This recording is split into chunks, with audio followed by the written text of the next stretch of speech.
Good evening. Welcome to Soundtracks with Birdman. Tonight, one of Boomer's most favorite films ever made, Dirty Harry from 1971.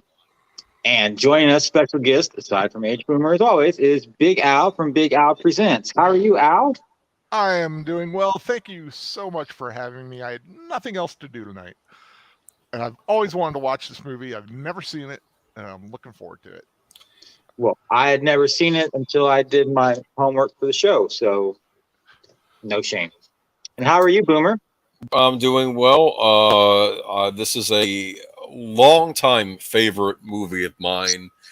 I'm even thinking if I had a top 10 movies, I think Dirty Harry might be in those top 10, or at least definitely top 10 American movies. This is a real treat. I remember when I first got a DVD player, either in the first batch or the second batch of discs that I bought for my, because I bought them like a few at a time. I think I got like 6 originally, then I bought another 6 like a month later. And I know that Dirty Harry was in some of the original DVDs I bought because that's how much I love this movie. And I got a really nice box set a few years back. I got them on DVD. Probably should have sprung for the Blu-ray, but I didn't have a Blu-ray player yet. But it's a nice DVD box set of them that I got that has all 5 of the movies. It even includes a fake badge and a map of Scorpio's, I guess, movements or killings that you can put on your wall. Okay. So that was pretty neat. That's kind of I cool. asked if it came with a revolver. It should have. But oddly enough, the clasp on it is the I believe the thing in the revolver with the bullets, the barrel. It had the barrel as like the closing strap on it, which was kind of neat for the DVD case. Okay. Neat little DVD case, but classic movie. Y'all of you and any of you out there, it is currently streaming on HBO Max, so you can see it there. You can, yes. And I I think did it's want. also on Amazon Prime. Oh, it is. I think. Okay. Well, there you go. Great classic movie. I want to actually thank you on air too. You bought me the full soundtrack for this too on CD, so I do did. Was appreciate that. A Just Cause thing? What? I think that was just a Cause thing, wasn't it? Yeah. Hold on. I don't know. It's the original score. They made a big deal because for a while these movies had not gotten released as individual scores, or at least you had like a compilation like album of like the 3 main. Yeah, there used to be a day when things didn't. I mean, every film didn't get a soundtrack. It didn't happen. I mean, so this was a big deal when those CDs come out. In fact, since you got me that CD, I've actually bought the soundtracks for Magnum Force and The Enforcer. I'll eventually get around to getting Sudden Impact and what do you call it? Deadpool. Oh, I do love the Deadpool.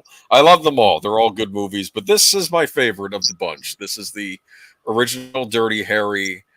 I remember seeing this when I was a kid. I don't know if I caught it on regular television or how I saw this, but I was a big Clint Eastwood fan growing up. And I think I'd seen the Deadpool before I saw this because that was the big Dirty Harry movie. That was the final one that came out in the 80s. Mm-hmm. And I really liked that movie. And I was really into Clint Eastwood, I think, because I was watching all those old spaghetti westerns. So then I tracked down Dirty Harry. And it was a while before I would watch the other 3. But yeah, this is just a great classic movie and controversial movie at the time. I'm not sure why though. Like we were having an argument, like people called him fascist and this and that, and I will employ you to find evidence of that in this movie because I don't see it. But we'll get into it. He does execute with extreme prejudice, but I wouldn't argue that it's not warranted. There's the one scene where maybe he does step over the line, but at the same time, I understood where his head was at. So we'll get there, though, during this movie. All right. But we're also viewing this from the lens of our lifetime. I think if we had seen it back in 71, we might have some different opinions on the degree of violence. So, well, it's interesting. The 70s are, in my opinion, probably the most violent decade for movies. And it's funny because I know we're going to be doing a Bullet rewatch upcoming in the next couple of weeks, right? We can do it next week if you like. Yeah, I mean, I don't know. I think you were trying to arrange with Eric, right? See when he'd be able to make. Did he want to come from for that one? Trying to get him for Commando. Oh, for Commando, okay. Yeah. But Bullet, what I found interesting about Bullet, I did watch that one recently because I'd never seen it before, even though I've had it on DVD for a while. I have a Steve McQueen collection I bought years back. Bullet kind of has some pretty some. So, Bullet has it has some pretty graphic violence for the time, and that was like what 4 years I think before this movie came out, and it's still very much rooted in the '60s though. But yeah, Heck cool. of a car chase. No, Bullet's a great movie too. In fact, I wonder Yeah. if the seeds of this movie were sown in Bullet. How you kind of the gruff cop movie. Yeah. I would argue. Oh, go ahead. No, I when I was doing some research for tonight, I read that the reason there's not like a big car chase in this because they didn't want it to be compared to Bullet because it was just so Interesting. And you know it was still like it was just so well done in Bullet, supposedly that some films were kind of like, I don't know, we want to do that because I don't know if we could do it as well. It's interesting because this movie I think was originally supposed to come out around that time. The Bullet came out, but it kept getting delayed. And Eastwood originally wanted to be in it, and he had scheduling conflicts and couldn't be in it. And I don't know if they were. I could be wrong. I thought I heard in the documentary that they were considering Frank Sinatra for the role. Yeah, They were? Sinatra. There was a lot of names. George C. I was Scott? reading. Yeah, but by the time, they ended up getting a delay on the production of the movie anyway. So by the time their delay was over, Eastwood was freed up, and he said, "Yes, I want to be in this." So it worked out for everybody concerned. And I'm not saying those other actors wouldn't have been good.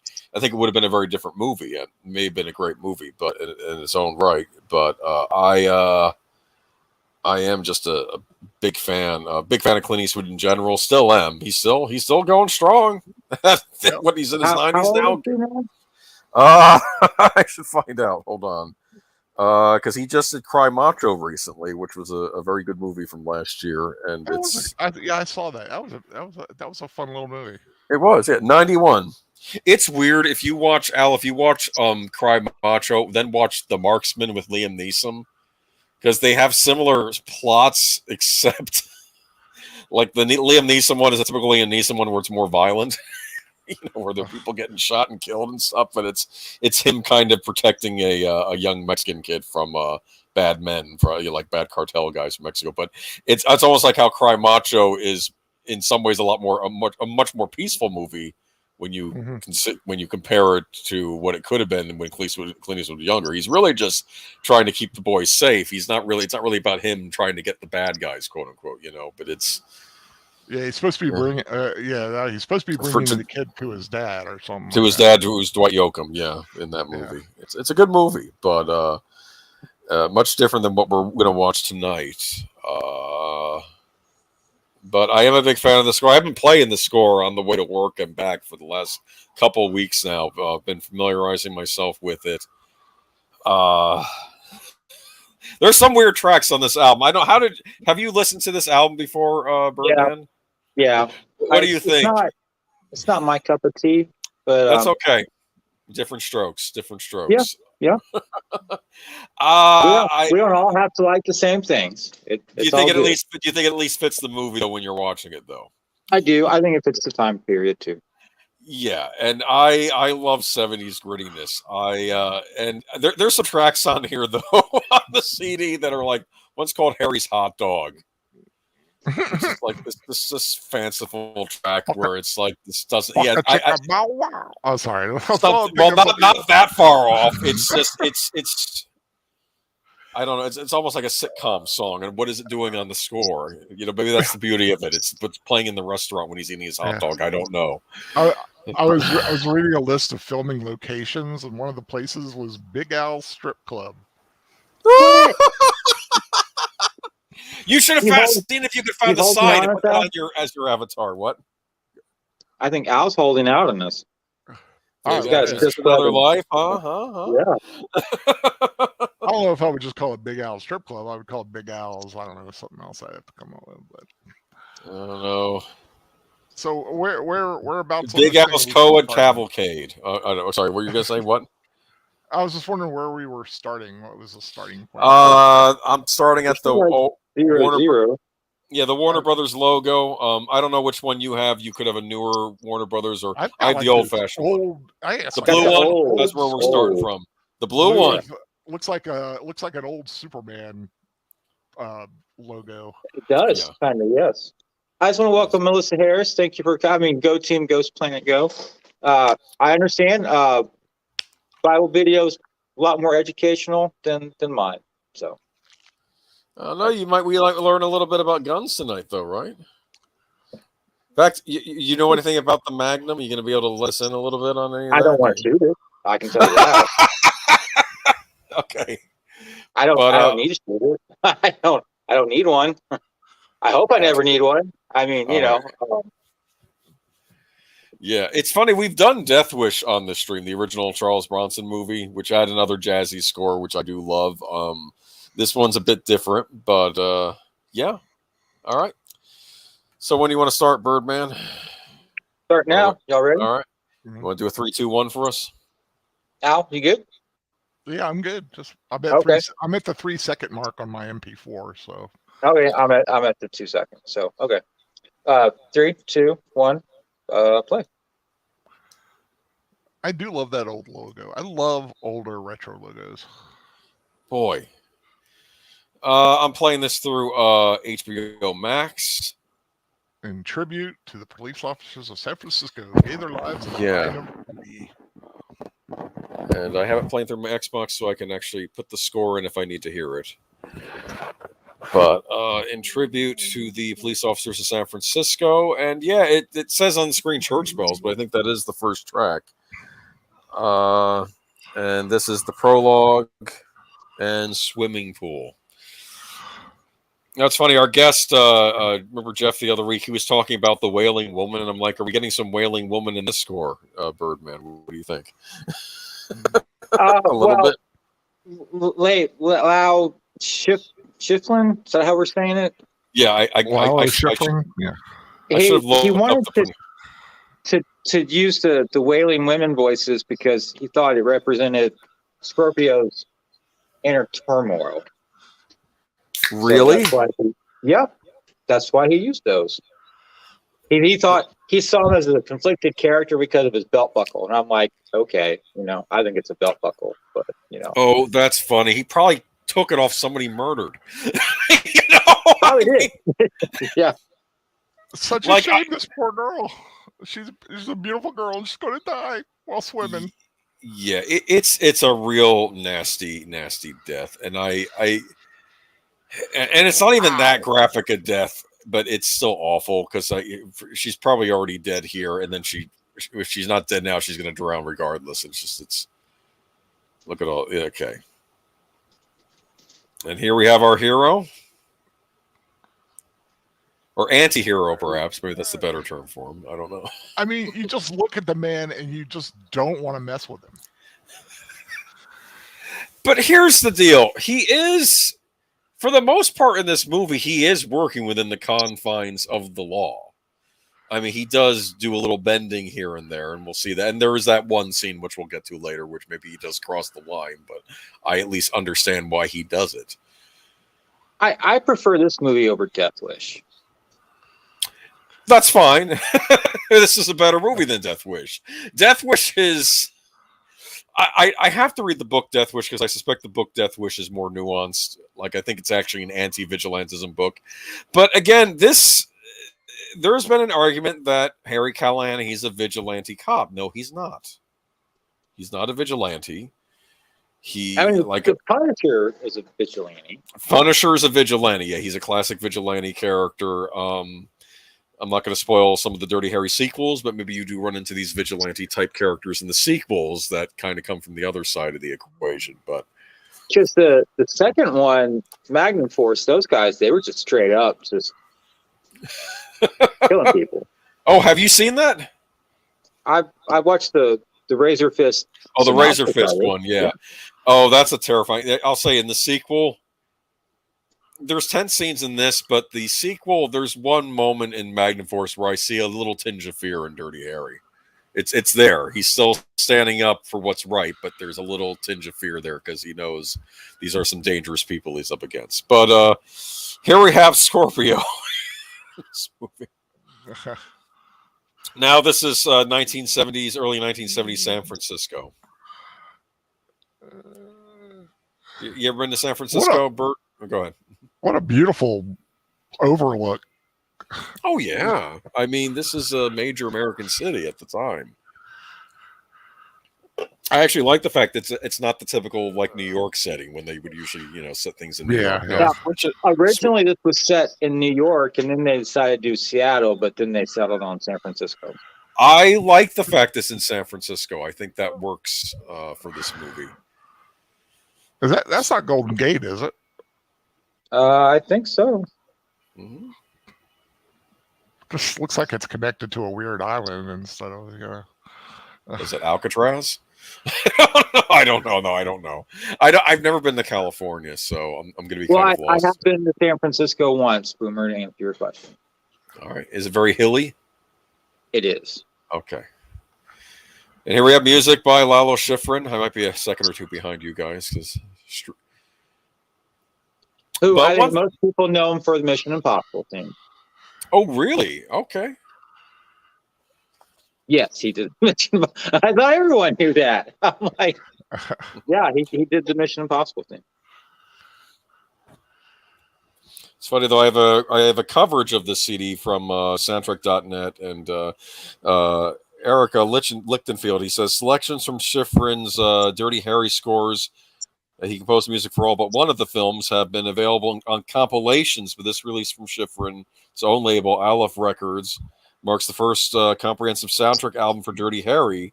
According to Redman and Matessino, the tracks they found in the Warner Brothers vaults were among the most discreet they had ever worked with. The result is another sterling example of what seems to be Redman and Matessino's ethic, restoring and or mixing a score to the best possible sound quality without sacrificing any of the music's original aesthetics to suit more contemporary tastes. Now, the duo applies the approach that greatly benefited the melodic orchestral pop of John Williams' Superman and Star Wars scores and others to the more modern and minimalist Dirty Harry. So, yeah, would you argue this is a more minimalist score? Yeah. And I know I tend to be a sucker for these types of scores, but yeah, here we go. You hear that? Read that horrible note. He says, "I'm going to kill a Catholic priest," or a nasty pejorative for a black man. So we already don't like Scorpio. Obviously, he's a degenerate. Inspired by the Zodiac Killer. Yes, Zodiac's a great movie if you've ever seen it. They didn't catch him, did they? No. Nope. They have suspicions of who it was, but they. If you watch the Zodiac movie, you realize why they didn't catch them, because apparently back then, police departments didn't share information with each other, so that the serial killer is hopping around from county to county. It's very difficult to coordinate. That was like, I mean, to be fair, I would argue I feel bad for the police and the reporters that were trying to find the guy, but they probably did. I'm sorry, I love this line.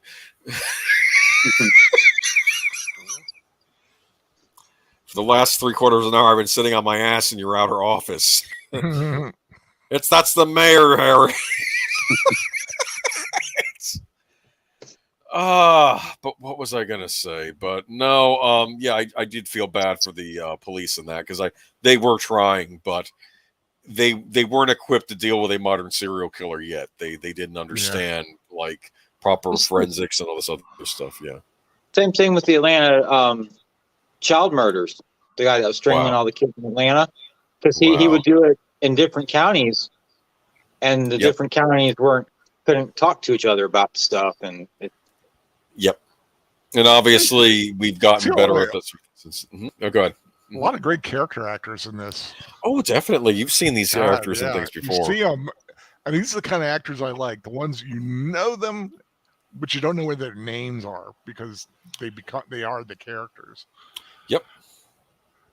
Oh yeah, we've seen these faces before. John Vernon, the man who plays Chico Gonzalez. He was in that great Stallone movie Cobra that we will watch at some point. Yeah. That's a Christmas film, isn't it? Yes, it is. And so was Andrew Robinson. Hmm. He was in Cobra too. Yep. Now this I like how Garrett got around. yeah I like how Dirty Harry just answers. You talk to the press and nobody. He just you're playing this creeps game. We're giving him some breathing room. Might get somebody killed.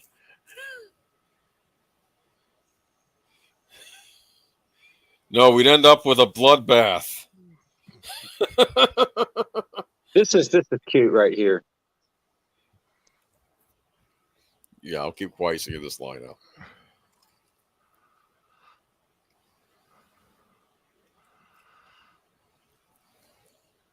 I shoot the bastard. Yeah.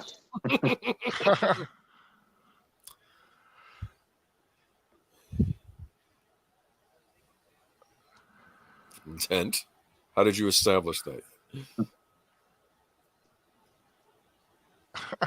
And then that scene was spoofed in Naked Gun, where the Naked mayor Gun, yep.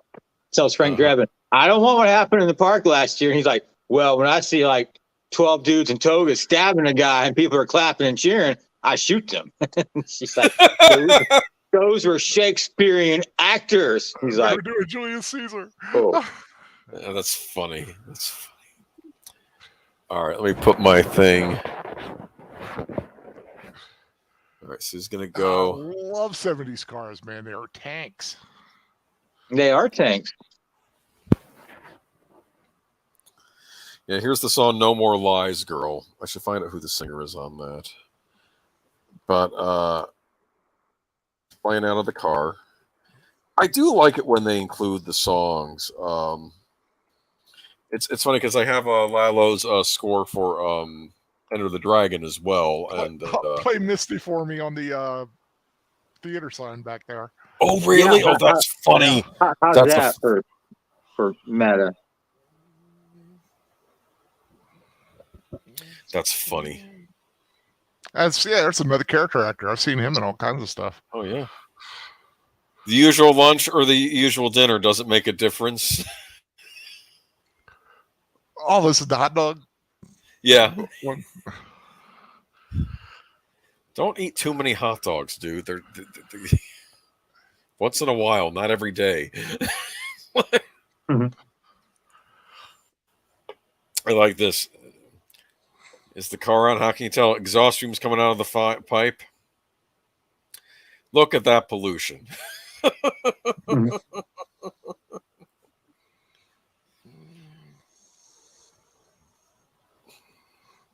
This is one of the best scenes in the movie because it will escalate from 0 to 100 and pretty quickly.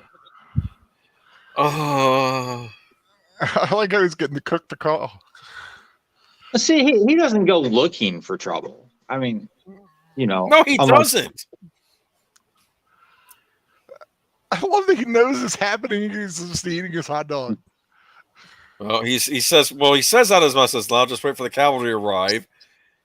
And now he says, "Oh shit," because who has to now take care of it? Oh man.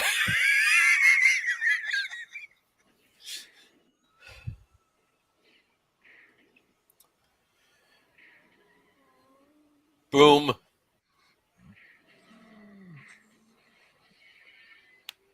Oops. Yep. Boom, boom, boom.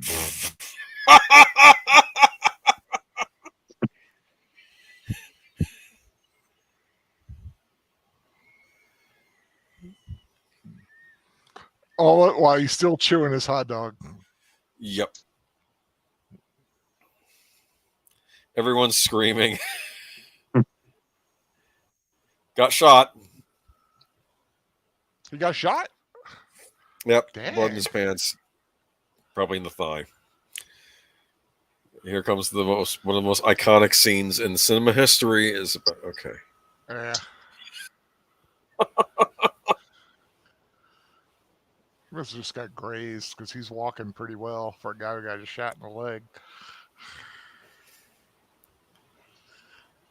Still eating the hot dog.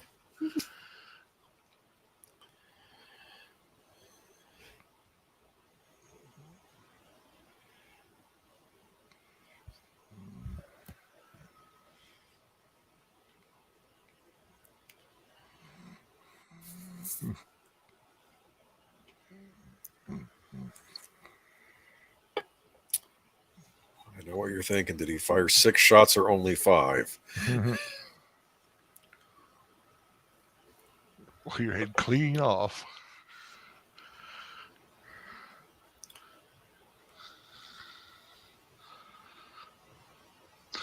Yeah, I had a guy at gun store tell me one time, and I believe him because he was a pretty straightforward guy. He said if you got shot pretty much anywhere with a 44 Magnum, you were going to die just from the sheer shock of the wound. Huh. Because it's just not going to leave. It ain't going to leave no tiny hole when it's going to be, like bad on the backside. It's like a cannon, basically. Oh, here we go. I got to know. Boom. He's gonna.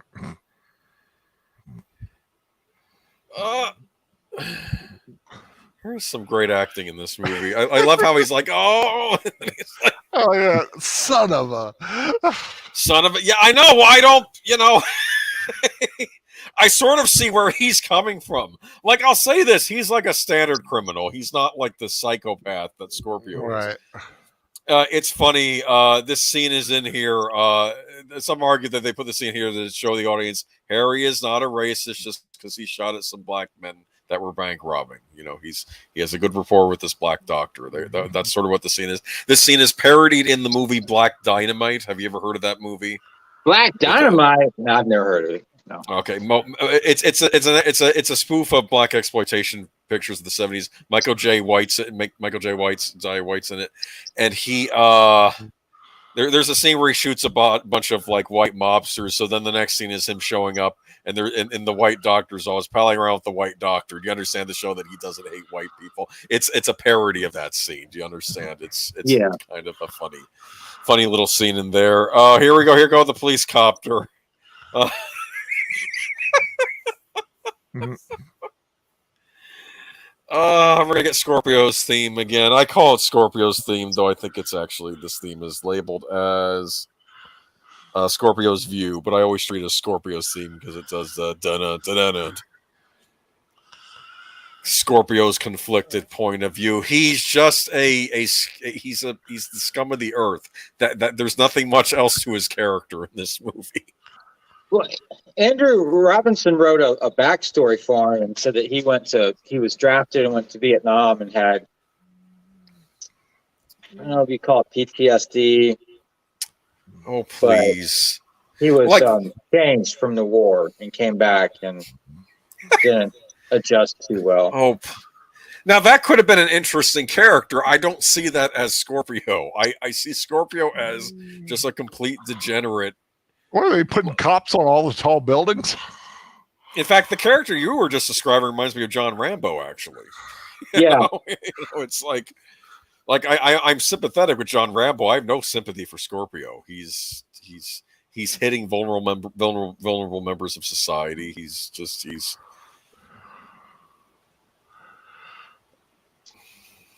When are you going to get a haircut? Well, no, it's funny. That was a big thing back then. My dad was a police officer during this time, and your hair had to be certain regulation cut when you were an officer, which at least that's what he thought. I at least at the time. Yeah, he was a cop during this time. He was on riot patrol in the 70s originally. But he's talking about Harry. His hair is not exactly in the best shape. No, maybe he can get away with it more. I don't know. Like I don't think Eastwood's hair is really long in this, but it's not. No. Gonzalez's here. It's a bit more of a tidier cut, I think. I do like his sport coat. That's a pretty bomb sport coat. Mm-hmm. I like Chico Gonzalez. He's a good partner for Harry. I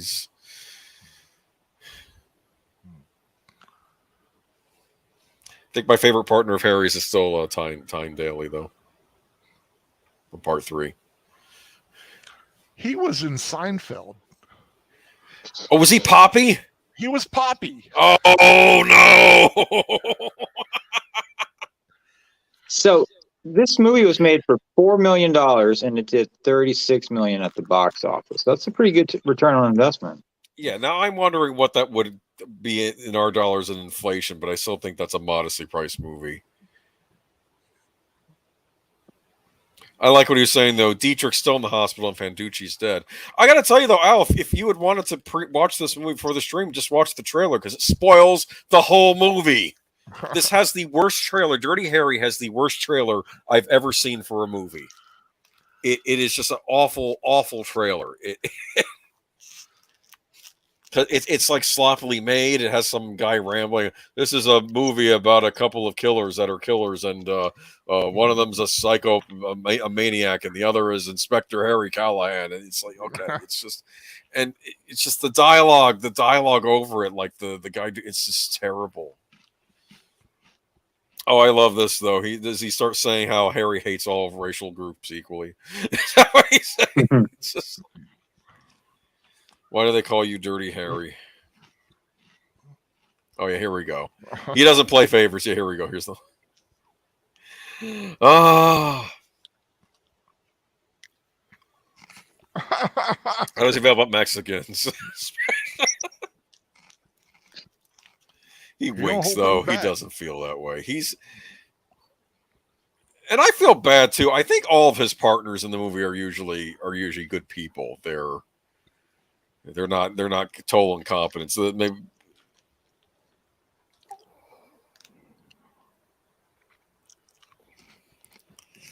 So let's see here. We got the dog. Oh yeah, he's looking at a park. This is creepy though. Now I'm also thinking, wasn't there a sniper that went around shooting people? Wasn't that a big case as well? There's a guy in Dallas or Houston. He climbed up into a bell tower. And he spent an afternoon shooting people. Yeah. So I'm sure they took I'm sure Scorpio's an amalgamation, Zodiac, and then you have the shooter. I mean, this was a scary time to be alive. I say that like nowadays isn't scary. Well, I remember when they had the Beltway shooter. Yeah. Yeah. I remember that. In DC, wasn't it? Yeah, DC, Virginia, Maryland. Yeah. And there was a guy back in the 80s in California driving down the interstate shooting people. And we're not encouraging any of this behavior, people. Yes, don't see a therapist if you start having these thoughts, please. Okay? Yeah. It's just and so let's see. Dirty Harry cast. Let me look up the cast because I always Andrew Robinson, though. No, he's a good actor, though. And to be fair, I understand how actors, they want to get inside that. I made the point, I think, on one of Troy's streams about how General Zod. Oh, what's the actor who played General Zod? Terrence Stamp. He went up to the judge and says, "What's my motivation? I don't understand this character, General Zod." And then the director had to explain, well, no, Zod thought he was a hero to the people of Krypton. That's his point of view. You understand?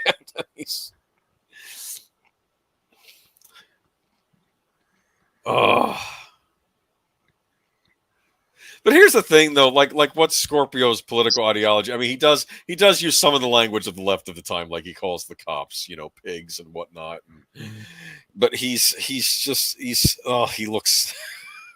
I hate his face.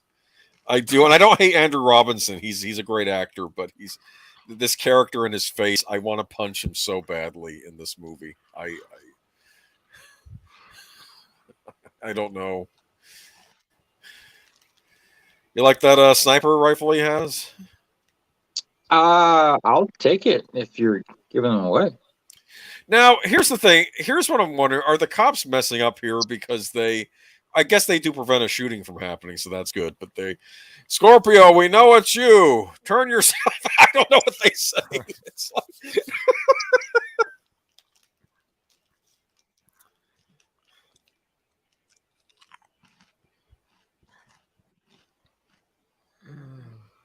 Can you imagine seeing this on the big screen, huh?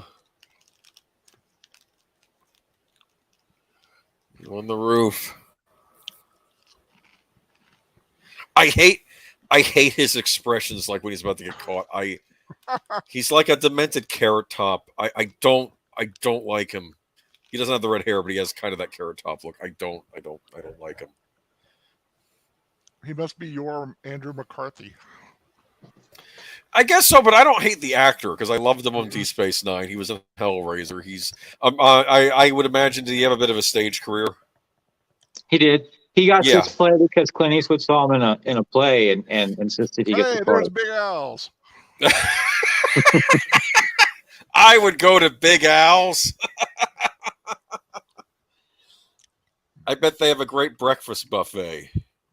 I bet Breakfast they buffet do. and boobs. What more can you ask for, right? Okay, I don't know. Look, Bacon and boobs. look at the seediness of modern San Francisco. This used to be a nice area. Everything's gone to pot. I guess that's the whole feeling of the 70s. Everything's going to shit, right? Are That's there any nice just... areas left in San Francisco? What? Are there What any is... nice areas left in San Francisco now? I have not. I've never been, and I don't know. I used to have these video games called the San Francisco Rush series where you could do races in San Francisco, and the idea was your car would keep flying higher and higher when you would race on those hills. Yep. And then it would, if it flipped over, it would blow up your car. So that was kind of Of fun. course. Out of the way, Hammerhead. You know what it is? That's not even a cuss word, but I like it. Was the tan suitcase. I actually like Chico. He's not a... Sometimes you have to worry because some of the people Harry works with are, at least the higher ups are usually bad. But no, his fellow officers are usually pretty good. You get that impression in these movies. Like, Chico's bringing something to the table. He's saying, I saw that suitcase, and he...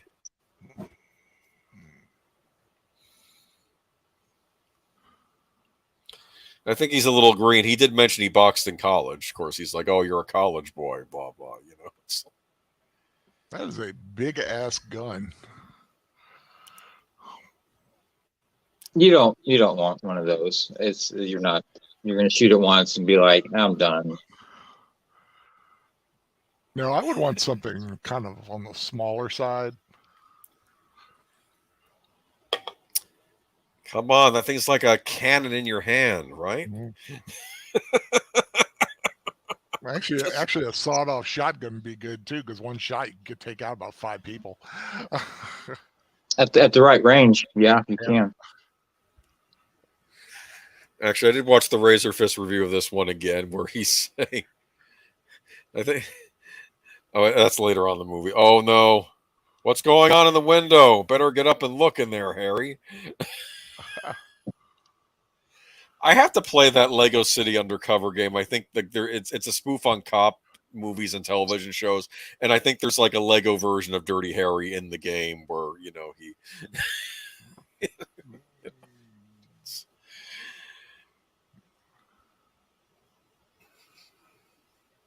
Uh-oh.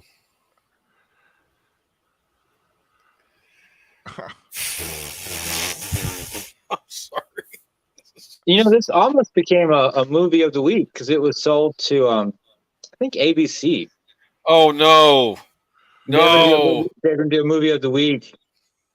But whoa! They thought it was too violent, so Warner Brothers picked it up. You get an eyefall. We ought to call the police.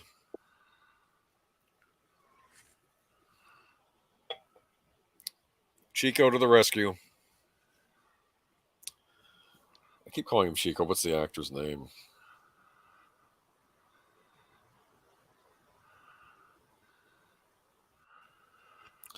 Rennie Santoni. Hot What? Mary. Hot Mary and her boyfriend. I do like the fact that he doesn't press charges, though. He's like, just let him go. Actually, if you think about it, they were sort of looking out for the neighborhood, so I guess he's not necessarily going to have a problem with what they did under other circumstances. Plus, I don't think he wants the word getting out of what he was up to. Hey, but here's the deal. Was he doing that on purpose? Because, like he said, I think I know another reason they call you Dirty Harry. I think maybe he was just seeing if the guy, I don't know why. I don't know.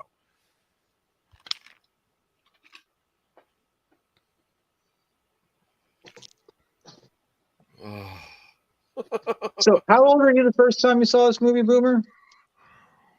Oh, I don't know, 11 maybe. Okay. It's been a while. He's younger.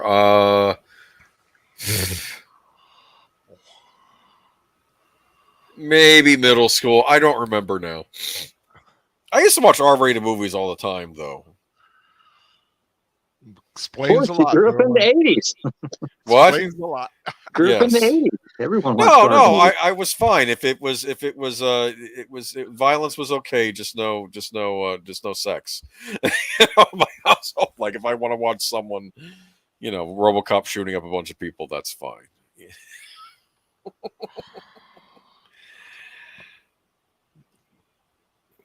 Oh, wait a minute. Oh, here we go. Now this is the scene with the. The Jumper. Yep. And I love this. Clint Eastwood actually directed this scene. He had directed Play Misty for Me, Mhm. which is a creepy movie. Actually, I would consider that a horror movie. I think that's it's about a guy getting a stalker like ex-girlfriend. It's creepy. I still like that Eastwood appears in a couple of Universal horror films. Really? Which Yep, one? He's in one of the sequels to Creature from the Black Lagoon. I Right. think he's in Revenge of the Creature. Yes, he is. And he's also plays a fighter pilot in Tarantula. Yeah, I kept thinking that the DiCaprio character was sort of inspired by Eastwood, but not exactly in that Once Upon a Time in Hollywood. Though he didn't act like Eastwood, he acted like a different actor. But he was like he was in similar style movies that Eastwood was in. Like he was on television westerns first, and then.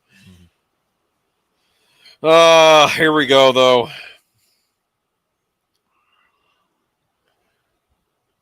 Cocktails.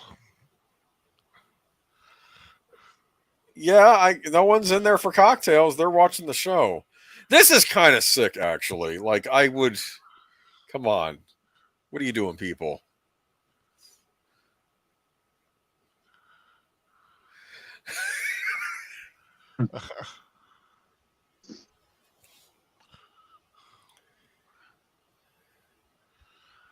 You always grab onto somebody, take somebody with you.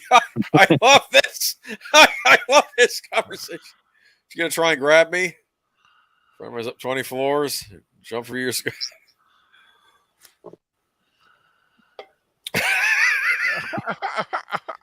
Asked them over the payment. Couldn't tell which legs with which. It was a terrible mess. Just like your name and address. Why? It's a mesh down there afterwards. Makes identification impossible. I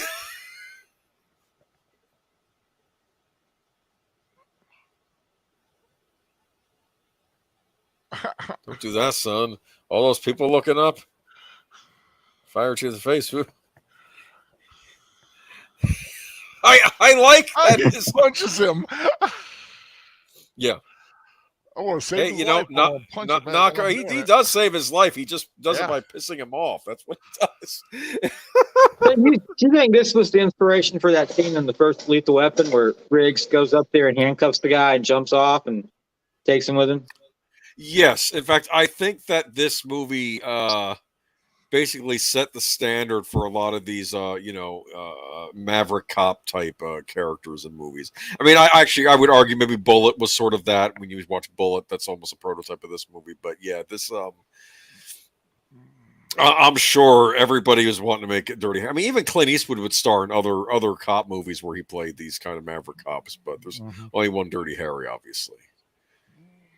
I kept thinking, please stay away. Hollywood, do not remake this. I will hurt somebody. Unless you cast Scott Eastwood. Scott Eastwood might be interesting in a Dirty Harry movie. What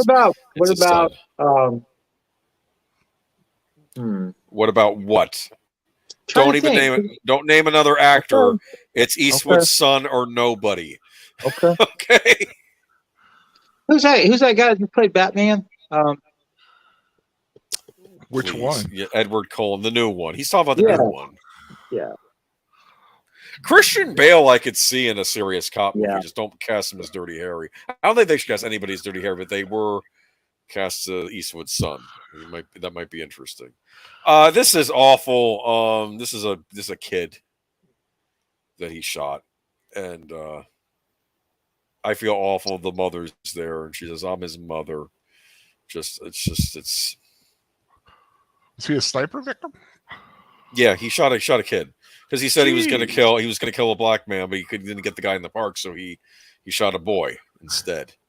This is a horrible person, Yeah. and I feel bad for the mother.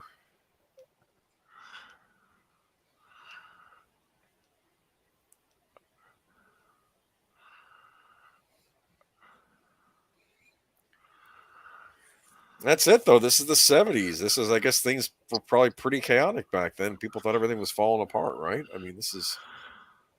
You like his jacket, Birdman? I do. I do. I do. I think that's pretty sharp. It's the 70s clothes. Still in Vietnam, and we were. I guess Nixon was in the White House. Death and Destruction was on TV daily. Guy, wow, what does that remind me of?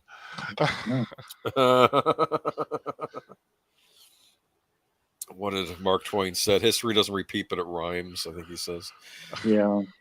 The man who designed these blue uniforms sell these for a living because he's getting the lint off his outfit. My dad used to have a policeman's uniform like that.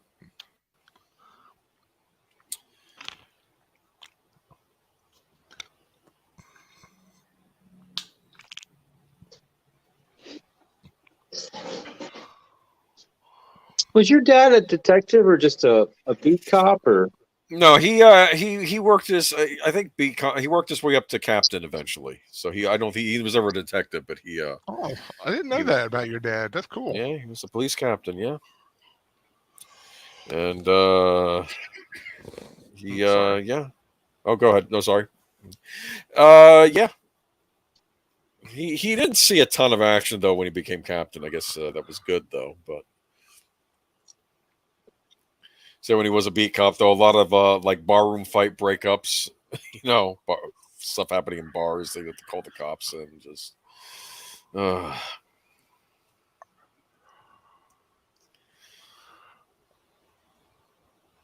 he said, my dad said, in his opinion, the most accurate portrayal of the police in media was Barney Miller. That's what he always told me. He said that's what it felt like. It wasn't like on television where you have murders happening every week and stuff,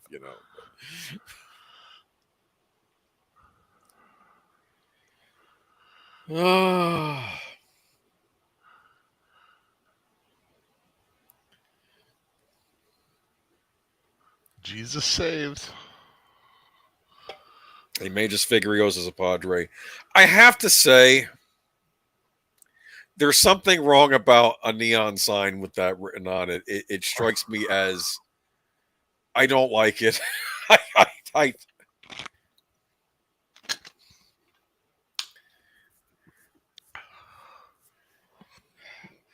What's that old joke? Jesus saves, Moses invests. Never mind. What?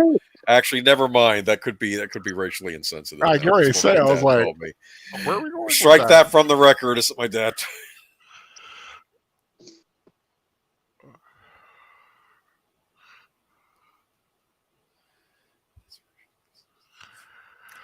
So here we go. How about that priest? Does he know he's been set up for bait? And Boomer, there's a series of 12 Dirty Harry books out. No way. Mm-hmm. What? Was the movie based on a book? No. Or the books come after? The books came after. It's written by Dane Hartman. There's 12 paperbacks. Dude, they need to make that into a TV series and it's all about. Well, a Netflix 12 books, 12 episodes. Yeah. Well, Boomer, if you buy them, let me know, so then I will take them off of your Christmas list. What? I haven't bought them yet. I was just like, I need to track these down for Christmas. Dirty. Wouldn't that make an awesome Christmas gift? They would, but don't be spending a lot of money on me. Anyway, What do we I got spend here? what I want to spend. You ain't my mama. I'm telling you, man. I'm gonna get you a. Whoa, baby. Hello. You like She that? got clothes on now. Hello. Hey, maybe he is. Maybe that's another reason they call him Dirty Harry, though.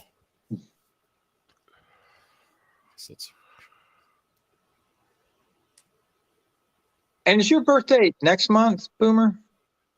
Or is it Birthday May? is in May. May. Okay. Hello. Oh, what is she having a fight with?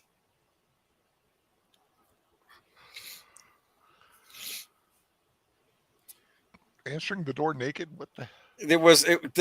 I'm telling you, it's the youth of today. Everything's falling apart.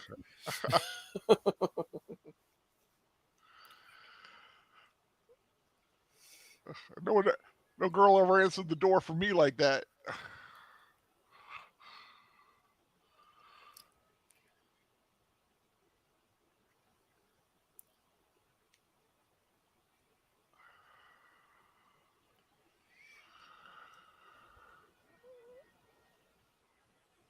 And you like this kind of jazzy music, Boomer? I do. Is it the but hold on, let me put the thing in my It's ear. got that jazzy 70s. Yeah, you're not as much, huh? I like its chaos. Yeah. Yeah. This is the Scorpio theme. Dun-dun. Yes. Dun-dun-dun-dun. Oh no, I've listened to this several times. What do you think, Birdman? Huh? That's It's just not my cup of tea. it's not your cup of tea. Why? Because it's gritty and No, mean sounding. it's just not my style. All right, I see. It is my style. See, that's the Wow. thing. Well, He changed well, out from sniper rifle to machine he's gun. he's upgraded from a bolt rifle. That's all I'm going to say.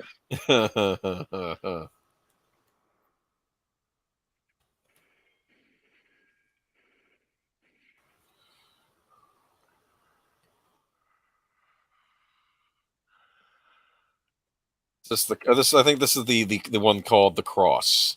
Oh no, this isn't the Cross. No, this is Scorpio. Is this Red Light District or maybe this is Scorpio? No, Scorpio takes the bait.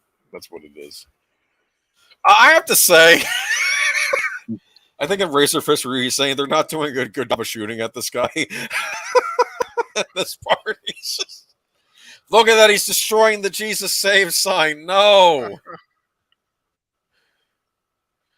Uh,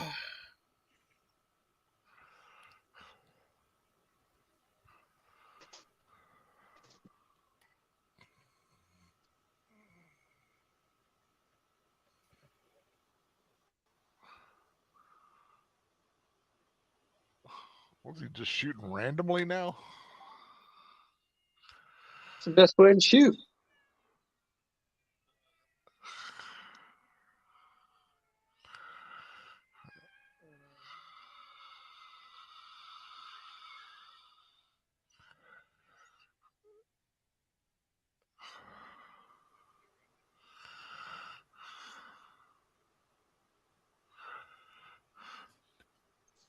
I don't know. If I heard semi-automatic weapons fire, I think I would just stay in my apartment. you think so? You're right. I mean, I definitely would.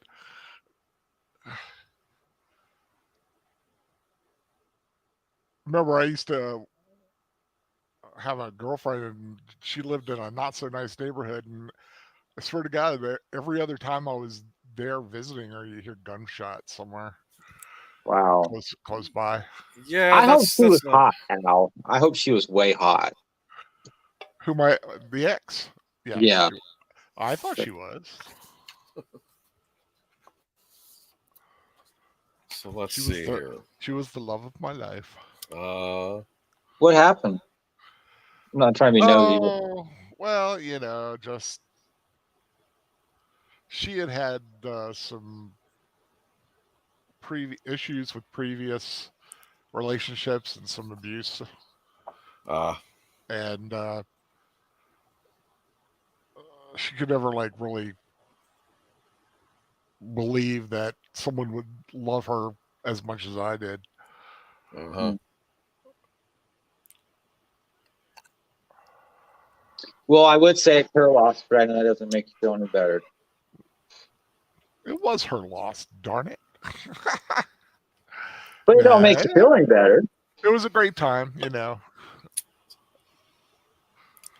Don Siegel's 1971 crime thriller. This is from a review by Charles Bridgeton. Making Clint cool, exploring Lalo Schifrin's Dirty Harry music. Don Siegel's 1971 crime thriller Dirty Harry, the first of 5 police thrillers starring Clint Eastwood as rule-smashing, laconic lawman Harry Callahan, was no stranger to controversy even on its release. Protests against the film were rife, and even Roger Ebert stated that the film undoubtedly displayed a quote-unquote fascist moral position. Indeed, Callahan is still still famous mainly for the gun he carries and likes to wisecrack about. Certainly not a role model for the kids. That said, on watching the opening credit sequence of Dirty Harry, one thing is abundantly clear: he is a cool MFer. This isn't really down to Eastwood. It's not even down to Seagal. The person primarily responsible for making us see this reprehensible beacon of violence as the hippest cat this side of the Golden Gate Bridge is Lalo Schifrin. There you go. At the time, Lalo Schifrin was absolute music dynamite. He'd written the themes for 2 popular shows on television, the detective series Mannix and espionage drama Mission Impossible, while also providing earworms for cinema goers with scores to Cool Hand Luke and Bullet, the latter another cop movie, another cop made 100 times cooler thanks to Schifrin's tunes. What do we think, huh? Huh.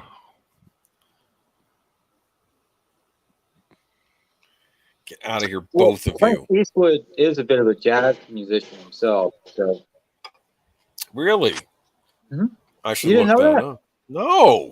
Yeah, he plays piano. I think he plays something else too. What was that movie he did where he was like the singer? He was what? He played a singer in some movie, like country singer.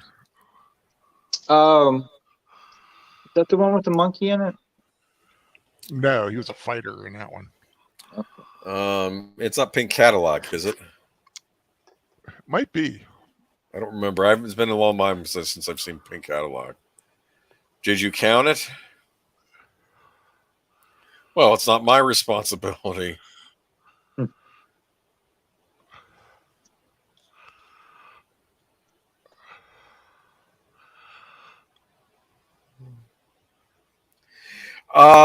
Okay, coming up right now, in my opinion, is the most suspenseful part of the entire movie. Is him having to play the game of this sadistic psychopath, right? Now it's interesting. They bought it. He borrowed an earpiece from I guess a shop owner that sells that type of spy equipment, so Chico can hear what Harry hears. It's I guess at that point this was pretty state of the art stuff. He just said, "Just bring it back to me in one piece." Yes, Inspector Callan. Oh, here we go. You like that knife? I'd rather have a different knife.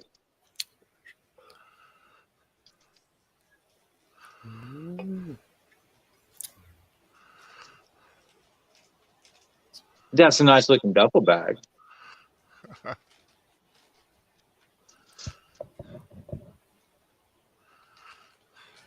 It's what's nice is what's in that duffel bag.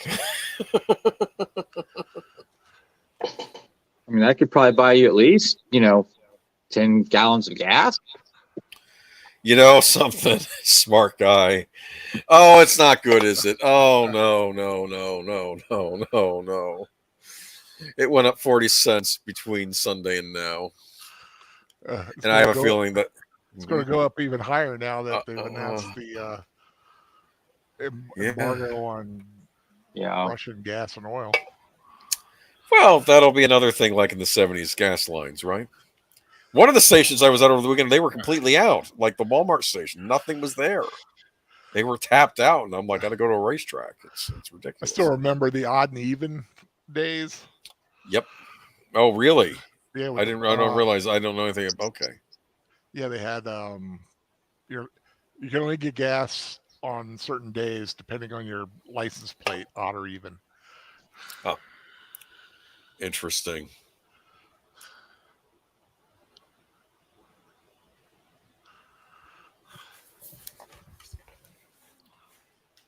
Did you like? You said you like Sudden Impact the least. Is that right? No, yeah, Mhm. but don't get me wrong. It's still a good movie. I just feel it feels at least like a Dirty Harry movie. I think a lot of people they have their one they like the least. I know Razor Fist it was the Enforcer. I think was the one he liked the least. But they're all good movies. They're all worth seeing. Sudden Impact made the most money. It made 150 million. Interesting, more than the Deadpool. Deadpool made 37.9. The Enforcer made 46.2, and Magnum Force made 39.7. I'm wondering, did the Deadpool not do well? Was it considered a success when it came out? Not so much. It's just as well. I think it was best if they had ended it there. I wouldn't have wanted to see another Dirty Harry after that because it may have been a mistake if they had kept it going anyway. But Clint Eastwood said, people keep asking to do it, and he said, if someone comes up with a script that he likes, he would do it. Dirty Harry at 91. It would have to be a really good script. I hope you're not. This is a creepy. That's the phone messages he's getting, and he has to run to phones because he's trying to make sure he's not being tailed. This is actually pretty smart on Scorpio's part.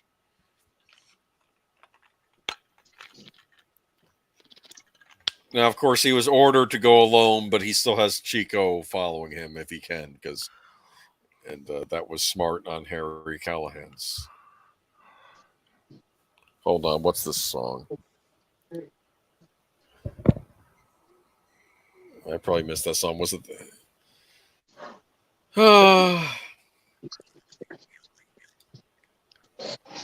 Little details like he answers the one phone and then realizes it's the other phone. It's just get off at church. Hurry up or you'll blow it. I remember an episode of The Nanny where they kind of did this.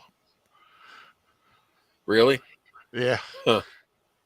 It's actually smart on the part of Scorpio's part because you can actually wear him out doing this. So that when he finally delivers the money. Did you see the name Kyle on the wall back there? Yeah. For his son. Really? That's Eastwood's. Okay. I don't know if it was a coincidence or, Kyle Eastwood. Because Get Kyle in there. Eastwood he's a musician. Oh, interesting. Okay.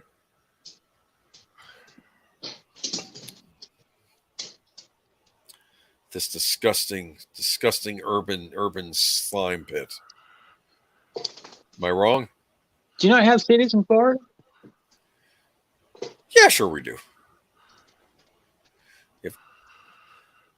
The cities in Florida are weird, though. Well, you got Miami, Tampa, Jacksonville. Jacksonville's nice. I've been there. Tallahassee. Yeah, I've been to Tallahassee. Sarasota. Right? Oh, please. That's not city? About Fort Lauderdale. It is. Anything can be a city. It's like, what's a nice city in Florida though? I've been to Miami briefly once. It's about as far out as I've been.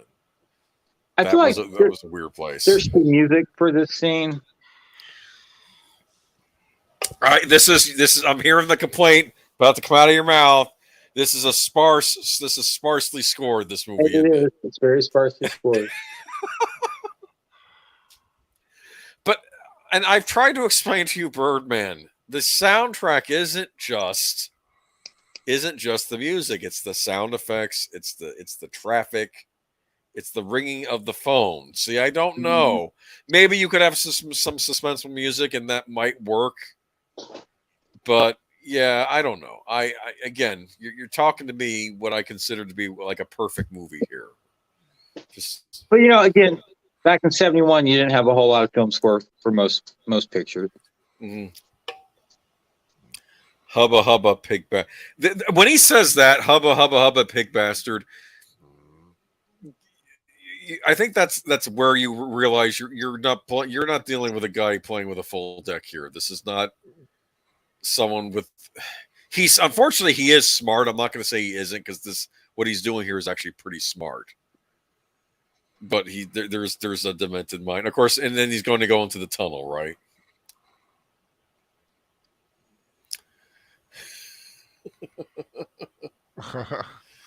What's in the bag? Get lost now.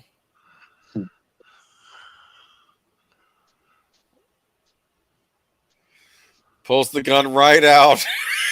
You don't listen to you assholes.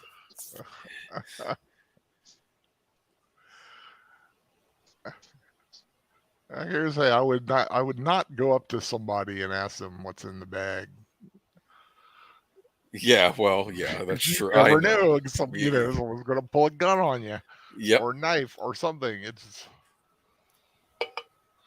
I don't know. One day I'll have to convince Daniel here. I don't know. Of course, maybe you're going to do this on your channel, the Warriors. Kylo Ren's in that movie. He's not the Warriors. It looks like Kylo Ren. Oh, maybe. Oh, just some old guy. I like how the guy picks up as, well, I heard it ringing, and you need to answer a ringing phone, and I was here first. I'm expecting it's like,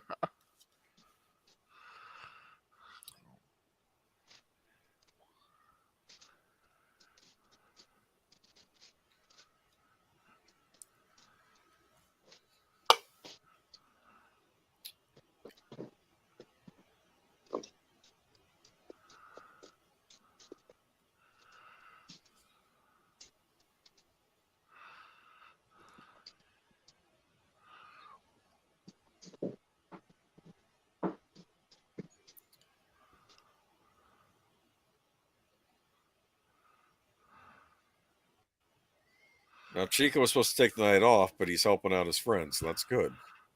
yeah, that's a good. He got angry because he was mouthing off to his superior, and they said,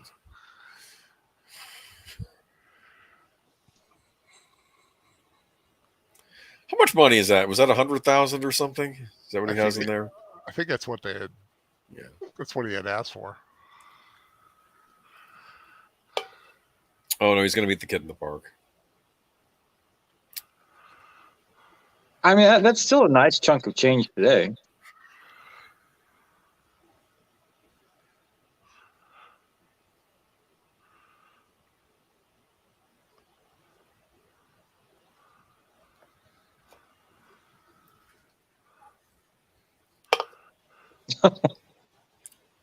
Oh, jeez.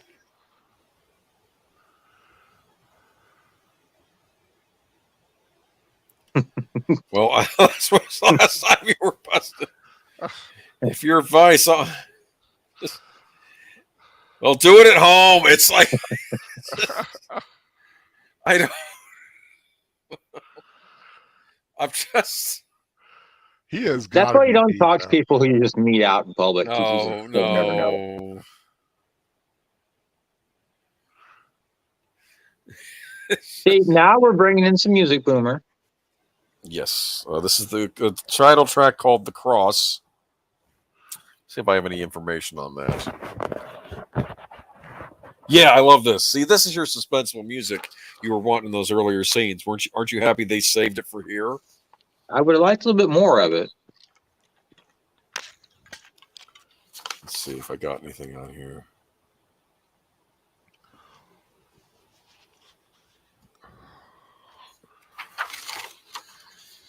Ooh, I like that. Ooh, sound.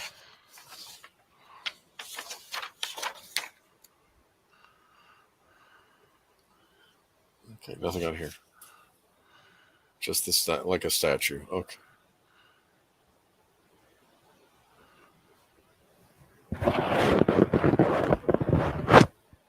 Whoa. No, this is a bad man. But he's not even. I don't find him interesting in that.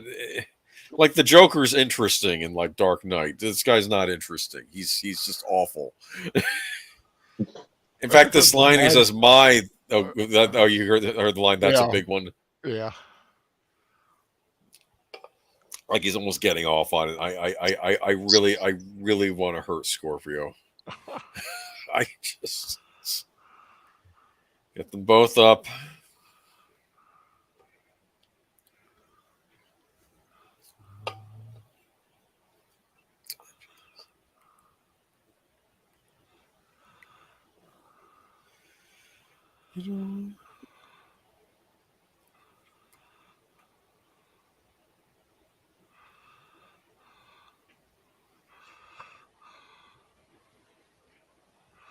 an awesome ski mask he's got.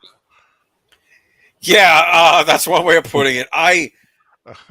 This is like one of the most memorable things. Like his mouth. They picked the right actor just like he's. Do we understand it? Do we understand each other? And you can tell he's loose. I mean, you got to give Robinson points. He's no, not yet, you rotten oinker. Oh, I want to.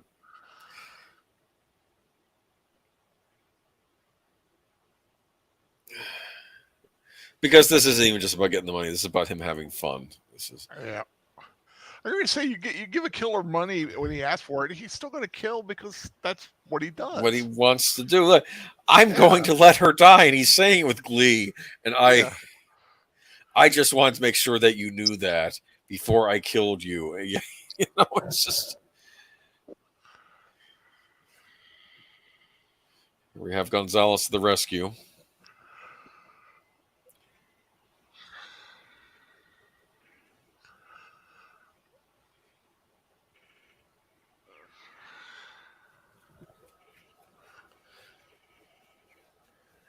And look, even while he's lying, he said, "Chico, don't kill him because they have to find the girl." You have to give Harry points though. His main objective is he's trying to get the girl back alive. That's his whole thing. Oh, there's the Oh, yeah. Uh-huh.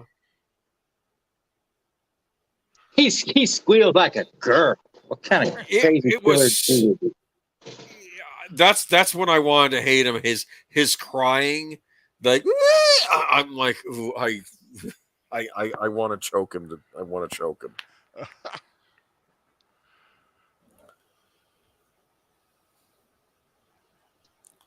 Look at that knife stuck in pants. I think he lost the money too. Didn't he drop? Doesn't he drop the bag? I think yeah. Did his partner got shot, right? Yep. Dang. He said in the beginning, you know what happens to my partners? Dietrich's still in the hospital and Fanducci's dead. You know?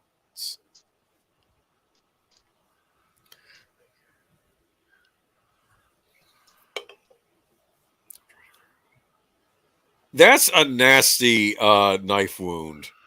And I wouldn't have pulled that out if I were him. That'll do damage coming out too.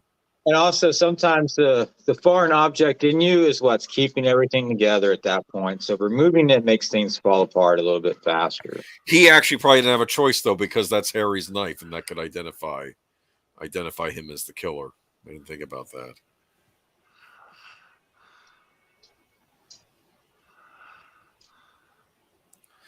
So this was a bit of a disaster.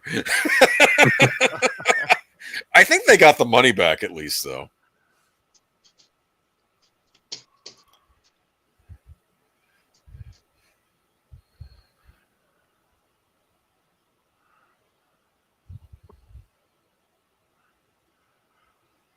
What happens when you crack a rib? Do those get fixed? They have to heal on their own. Yeah, nothing you can do about them except Laughing can hurt. Breathing can hurt. Yikes! Moving can hurt. Living hurts. Yeah. I always imagine, how do those fix themselves? Did Chico die? No, he's in the hospital. He said he was a tough kid. So no. Okay. No, Chico's in the hospital. He didn't. Nothing was threatening. He's still gonna have to go through some rehab though. But yeah, he'll survive. Like I said, some of his partners are lucky that way. Other partners are not lucky that way in some of these Dirty Harry movies. So.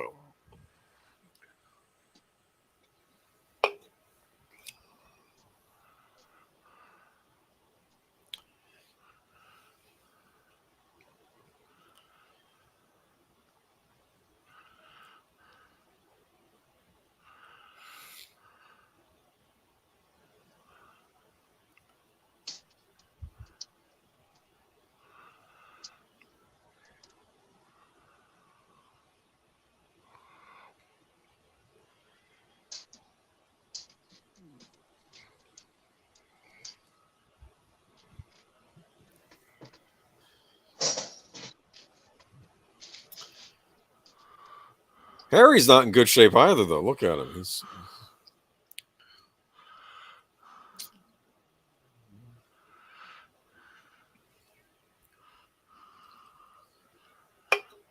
Wow, ERs have come a long way since 1971.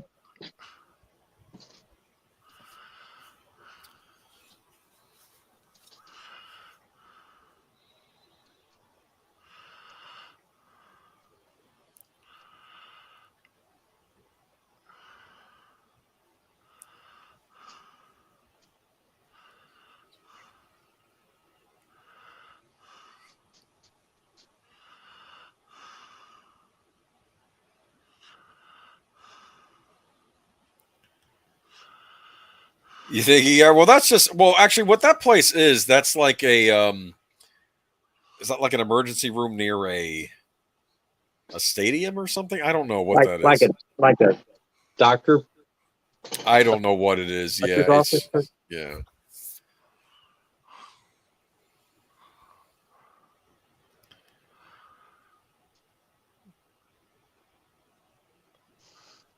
So the one thing about like films like this at night, it's always kind of hard to follow the action. It is. Yeah. Even on, I'm watching this in HD and it's still a little tricky. You know, it's HBO Max though. It's got them all. I have to give them points for that. No Enter the Dragon though. That's still not on there. So that's because I remember I was lauding HBO Max because they had all the Dirty Harrys and they had Enter the Dragon, and then I like 2 weeks later, oh, they're gone. Thank you, Warner Brothers. Okay, you know, it's just leave your movies on your streaming service. You're fighting a war, a streaming war right now, and having the Warner Especially Brothers. if you own something, why is it not on your service? I don't know. We've discussed it. Like sometimes I think maybe they have past agreements with other channels before they decide to get involved in the streaming. I don't know. I don't know who that guy is. The guy who the other guy with him. I don't know if that's He's if that's got two deep. crap ribs. That's gotta hurt. Yeah, he wants to find He's the a girl. man, Big Al. He's a man. Yeah, and he did all his own stunts. He did. Look at those eyes of Scorpio.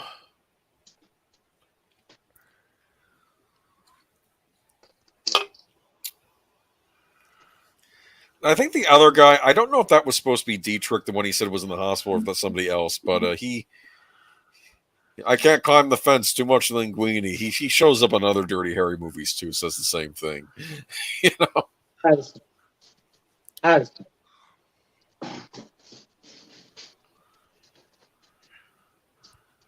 Is that one of your doggies? yeah. You know what you need to say? Get along, little doggy. Like a cowboy.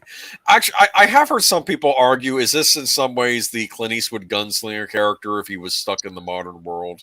Yeah, Is that I what, think yeah. so. Yeah. The Bust man open the with door.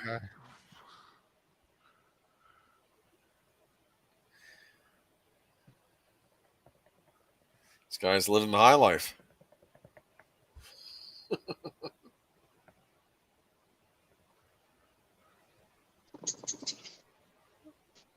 Look at that little teeny stove. It's so cute. A little fridge with an American flag. Yeah. Yeah, America. America. Yeah.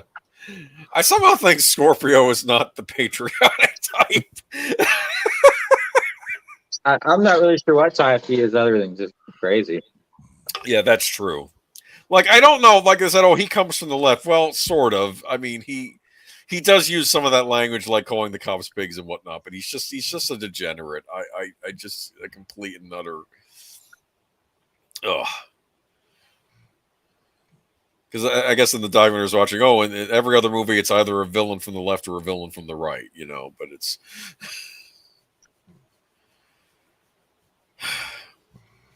he goes running.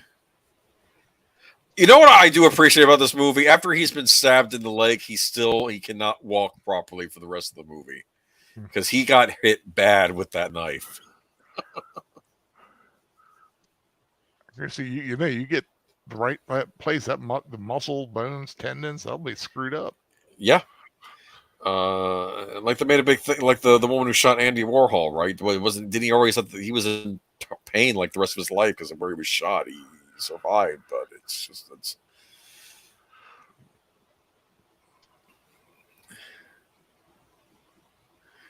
I've decided to let the girl die. I just wanted you to know that.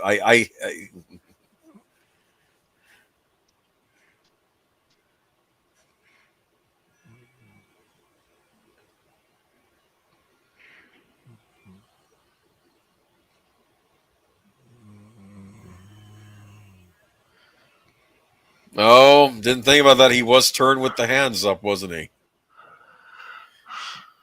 I didn't see that. Yeah, I didn't see it either. Yeah, I know. Yeah.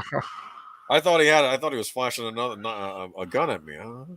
Get some air, Fatso. He's wanting him to leave the room. This is probably the thing that a lot of the people had a problem with this scene. But you know what? You shot me. Let me have a doctor. Please get me a doctor. Don't kill me. You try. If I tried that, you'd be sputter over this field. Where's the girl? And then what he say? I want a lawyer. I have a right Yeah. to a lawyer. And he's just getting angrier. And what's he looking at there? Oh.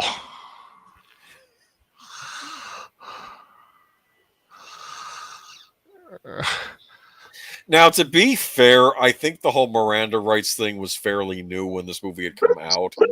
Yeah, it was. And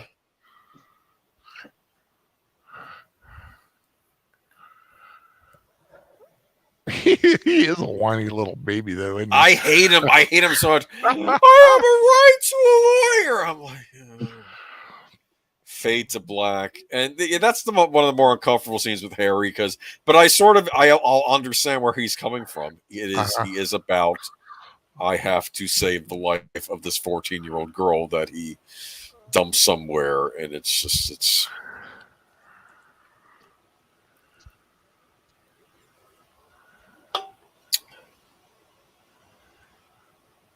Hello. Yeah, but I'm sorry. She is no longer with us. She died. She must have suffocated to death. See? They're going to lay the drape over her. And it's just, it was all for naught, too. But at least they caught the guy, right? For now. Bump, bump, bump. Well, wait and see. Now, here comes the big thing that...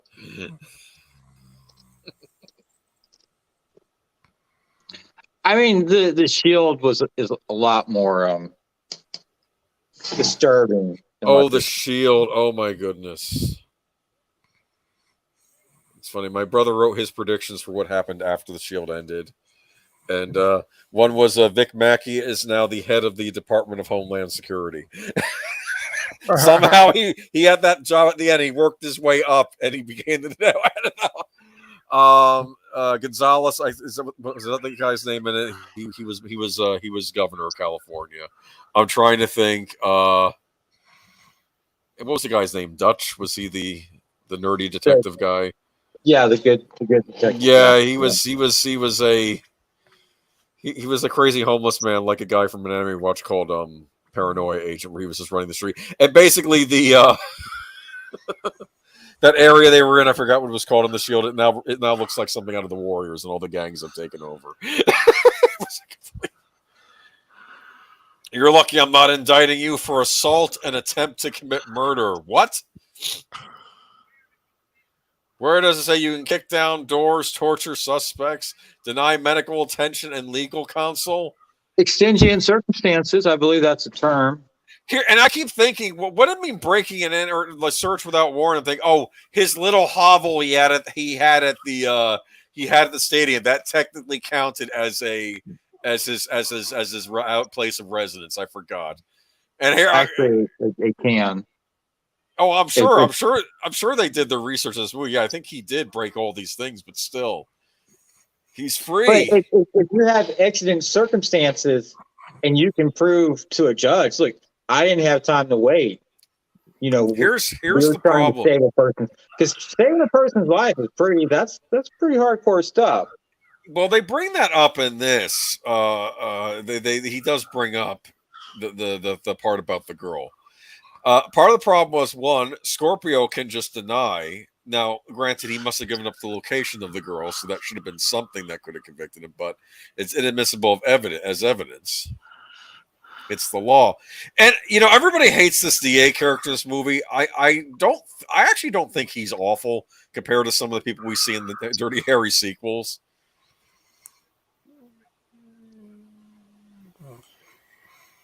I don't know. Well, you want my opinion? Search of the suspect quarters. And this guy's from Berkeley too, which I find funny. It's inadmissible in court. You should have gotten a search warrant. Search warrant, there was a girl dying. She was dead according to the medical report, but I didn't know that. Yes, I know. Okay. Now, see, he says that the court would recognize the officer's concerns in real life. But no way they can condone police torture. Suspect's confession. Trying to make sure he didn't get up and run away. I love how he's looking at him though. It's like, you guys are absolutely crazy. This is the changing times. He's an older cop, and he was probably. It's just, I wouldn't convict him of spitting on the sidewalk. So yeah, he has to go. He gets off. See, the trouble is can they get him on assault of him and shooting the partner, though? That's what I was wondering. He probably didn't leave any fingerprints on the gun. He's probably said, "Oh, that wasn't me. I heard that guy was wearing a ski mask and talking funny." Yeah. Mm-hmm. It's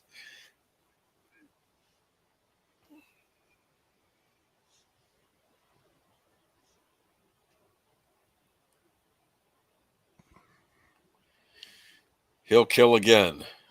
How do you know that? Because he likes it. Okay. See the peace sign? Down with the pigs. Pretty wild belt buckle. Actually, hold on. I don't like it. He's looking at the kids, too.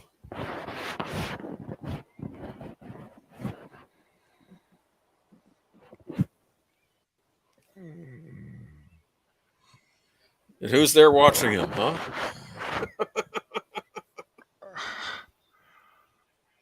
Hello. Got some awesome power action going on. It's funny. For heaven's sakes, bring it back. This song is like, go with it. It's like, maybe you shouldn't go with it. Maybe you should have some restraint. Maybe people didn't go with it, as the song says. San Francisco wouldn't be turning into the mess that it is, right? No? No? Okay. And I think the name of that song is The Strip Club.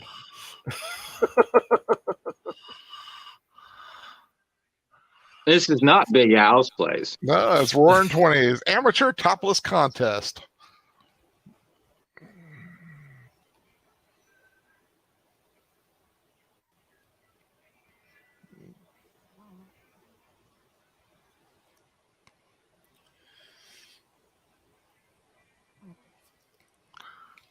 Totally nude college co-eds. That's a wonderful part of town right there. I'm telling you. I wonder if that's for the same place or if it's like two different places, like right side by side. Where is this place he's at now? This is just. I think this is the place that's going to show up in Cobra. Oh, I'm sure Cobra. You have no idea what your Cobra like makes this look like. Cobra makes Dirty Harry look like the Easter Bunny. Okay. I saw that movie on HBO and it horrified me. I knew guys with axes that were going to come after me in a parking garage somewhere. Yeah, that was a cult. That was like an evil cult in that movie, right? And they were. It doesn't Stallone impales the guy in the cult on a meat hook and sends him into a river of fire at the end. The guy's like, hey, that is a #1 hit movie. Here we go. Gotta pay. You really want $200? Every penny of it. I kind of enjoy this scene because I'm getting to see Scorpio get his ass kicked. You wouldn't have to pay me $200. I'll tell you that. I'd do it for free. Go on, sit. Is he smiling? This is freak show. I don't like him. Again, though, he's smart. He's knowing how to play the system.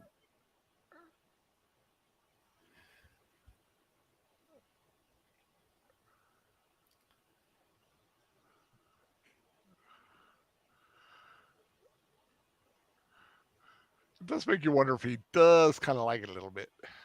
Yeah, he's no normal person. I understand why he's doing this because he's like, Callahan beat me up. I mean, it was nice that Ike Turner found a role in a movie too. Boom.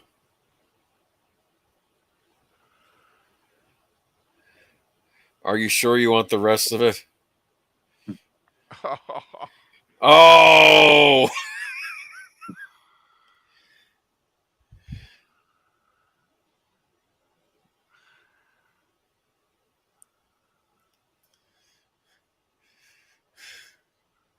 This is a disturbing scene.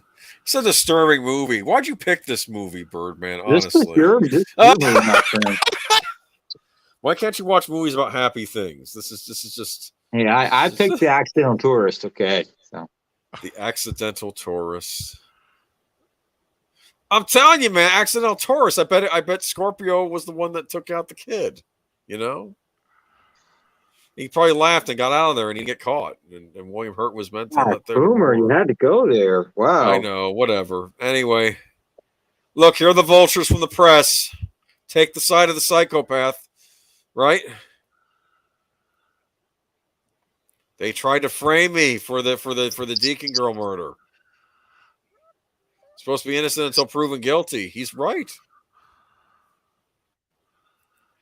Where I go, cops follow me.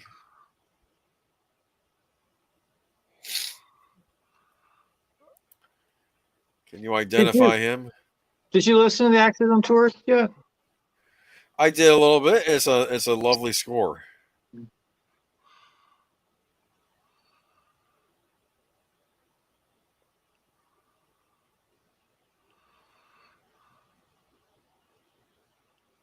Oh, you meant the CD you sent me? No, not yet. I have I do have it on my iTunes. I was prepping for this stream, so I've been listening to a lot of this, but I will put Accidental Tourist in. It is on my iTunes now. You can do that with your CDs. You can convert them to iTunes little drives, huh? I don't have an iTunes. You don't have an iTunes. Mm-hmm. I'm not buying this whole Luddite act you got going on. I bet you got fancy equipment. I don't have any Apple products. No Apple products? What's wrong? Oh, wait. Here's the best line. Wait, he says, how do we know it wasn't you? And you know what he says? Because he looked too good.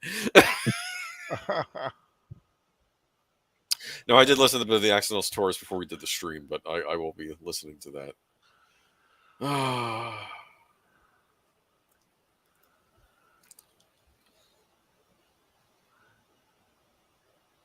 I've been doing a lot of thinking about it, and well, I have a teaching credential, and well, he'll still be in the line of fire depending on where he goes. That is really disturbing. But you're right; I didn't even think about that.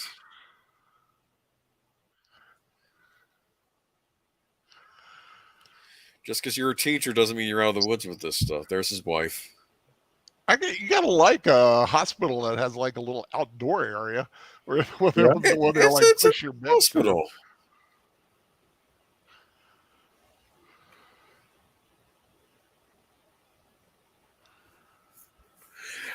This is an important scene in the movie. Him talking to Gonzalez's wife here.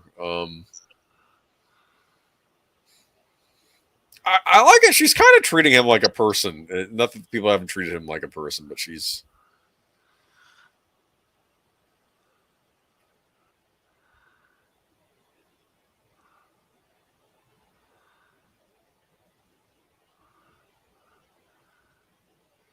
I'm not sure I'm making it.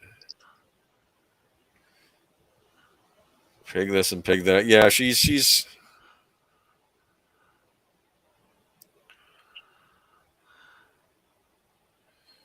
What if this is the last time when he walks out the door that night?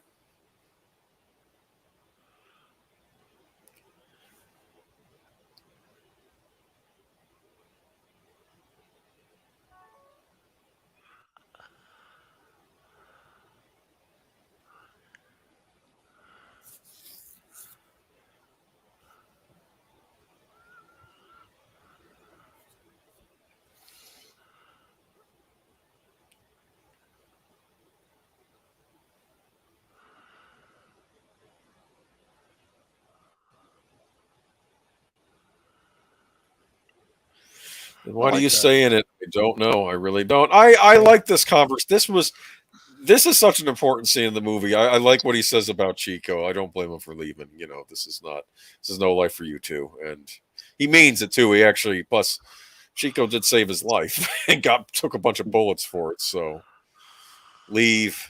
Here we go. Look at this. Is Scorpio growing on you at all, Bird?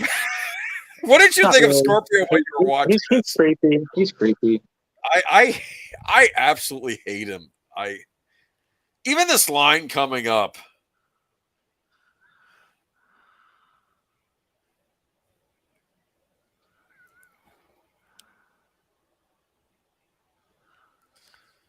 My wife's brother. I hit her, so he hit Ooh, me That's cheap. several times.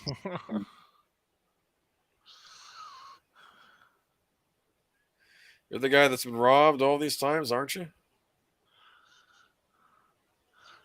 uh, Pretty good shot. Yeah. I saw that coming. Please. Olive. Oh!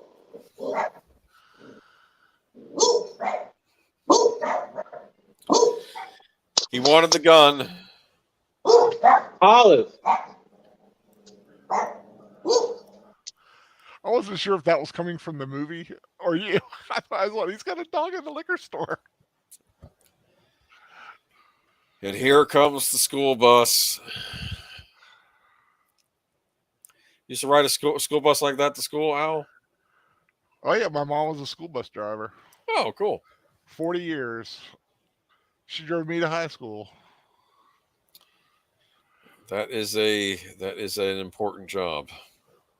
Very much so. She is very beloved by her kids. That's good.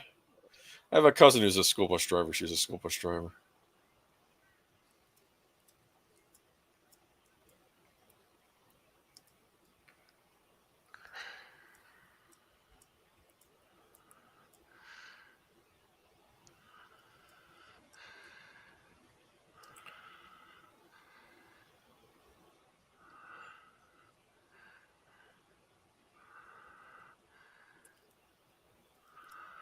You hear that, driver? I'll decorate this bus with your brains.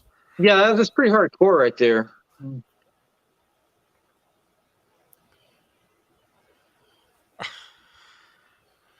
E-I-E-I-O. Come on, Al. Sing! Anywhere, quack, quack. Quack, Boomer, quack. take it away. Quack, quack. No, I only know the Down on the Farm song. Down on the farm, the chickens ask for you. The chickens ask for you. I'm sorry, what? I'm sorry. Wow. It's a I've drunk never song. heard that. They would sing it in bars. It's another thing my dad taught me. See, I learned a lot from my dad. See? Hey, You know, you're supposed to say it clearly. Just ask, and then eventually, as people keep singing it, you start throwing the ass in there, and it's a get drunk song. It's what you sing at a bar when you're getting drunk. Not the best park in there, Callahan. You know, you think you're above the law, don't you, Harry? That is double parked. Such a fascist. You fascist. I want a lawyer. I wanted to, just...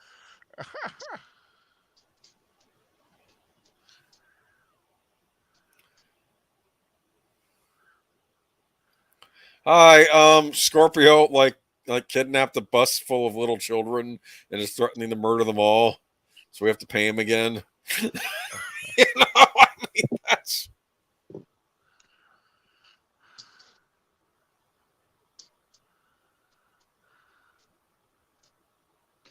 I think San Francisco is looking at paying people to not murder people or something like that this past summer. What? Yeah. What's going on? What about? Yeah. San Francisco was going to pay people not to murder people. That's this movie. That's the plot of this movie. Well, it's become like real life now. So where are they going to get the money from? Taxes, you know. Elon Musk can pay for it because we hate him. Elon Musk moved out of California. Oh, okay.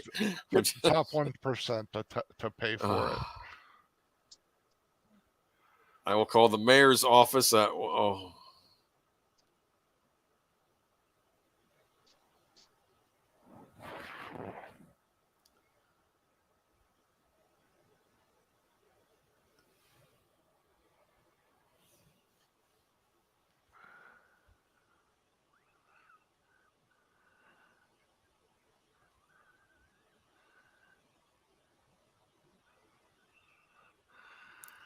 This is the mayor. I've got 7 school kids. I don't know. Those kids are going to have to go to the bathroom here pretty soon. It's just going to.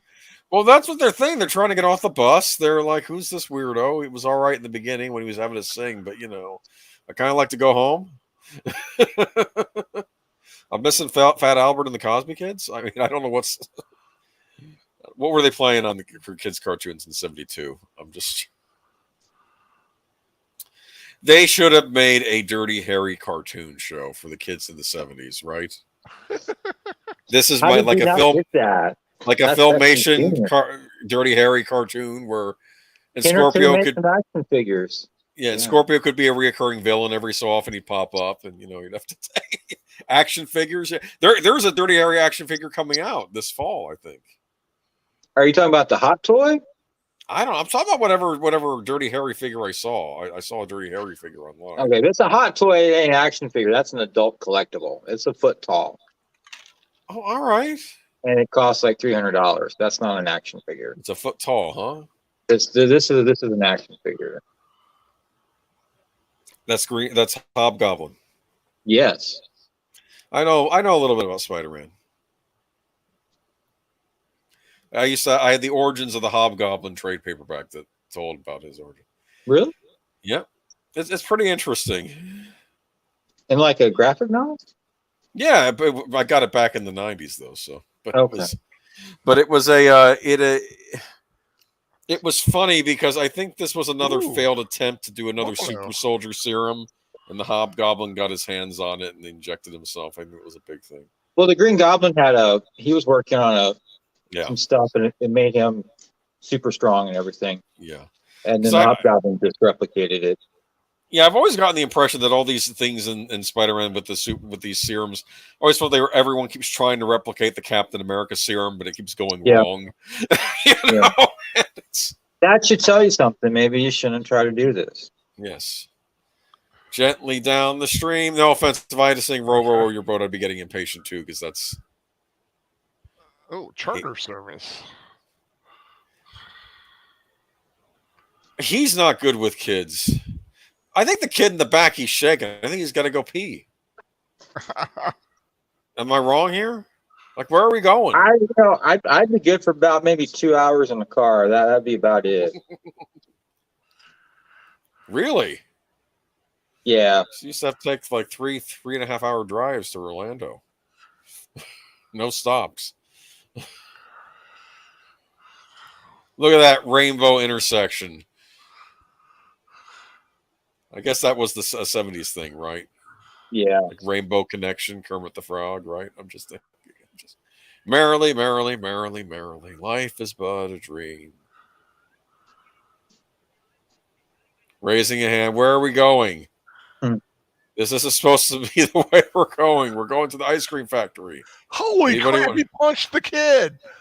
Yeah, he's. Yeah, I know you say that. He shot a kid earlier in the movie. He blew the kid's face off. You just didn't see it happen because they had the good taste to not at least not show it to us. But that was the implication. And yeah, the kids are crying. He's is horrible. Nuts, man. I love I'm gonna kill all your mothers. And yeah, he's a horrible, horrible person.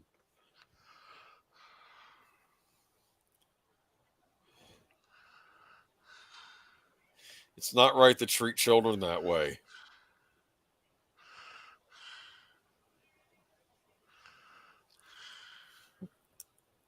What was Scorpio's plan? I guess the authorities were going to go. They were going to go along with it.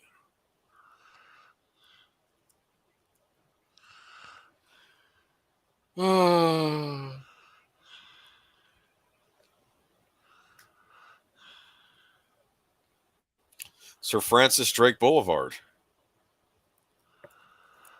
They probably renamed it since then. Yeah.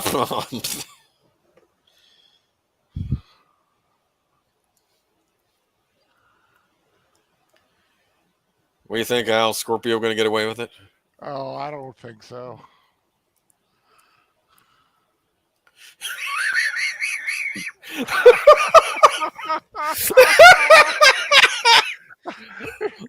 He's like the specter of death standing up there for him. He is freaking out.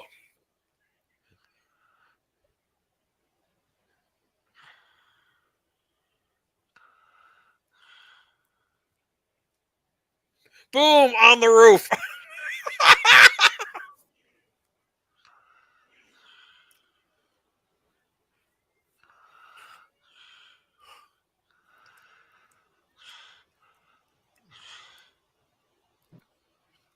Knocks her out, takes over the bus. Oh, man. Here's your high-speed chase scene, except well, it's not really a chase scene. It's just Yeah. he's trying to shake him off the bus. Ooh, that bus isn't very stable when you do stuff like that. Al, would you ever want to live in a bus? I've seen people like do the conversion. Yeah. That'd be pretty sweet, I think. Like take the seats out and whatnot. And Yeah. Yeah, there's several people like do that. Have converted them into homes and stuff.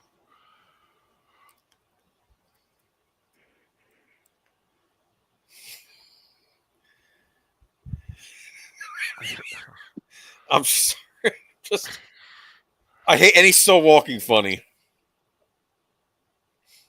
And here's just a conveniently placed murder factory. I know. It's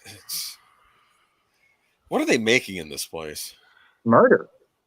Yeah, they make murder in this place. It's bricks, maybe? I don't know. I just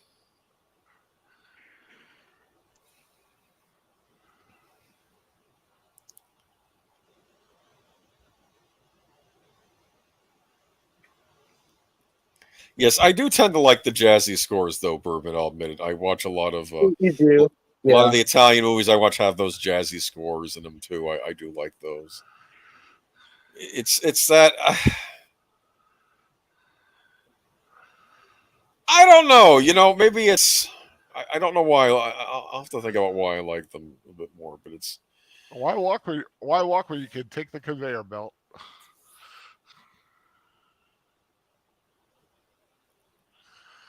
I feel like there should be music here. yeah okay. You could rescore the whole thing, wouldn't you? Yeah, I would just probably double the music. You call up Hans Zimmer. Hey, can you rescore this movie for us? I think no. I think like James Newton Howard. Yeah. All right. I gotta agree with you, Birdman. There should be some music here, like a Whatever. dun, dun, dun, dun, dun, dun, dun. Yeah, I mean something. I have always argued that if there's sometimes you can have too much score. I think I'd rather have too little than too much. Not to do it right. I heard I the gotta give Batman. him credit. The way he's running is very smart. Yeah.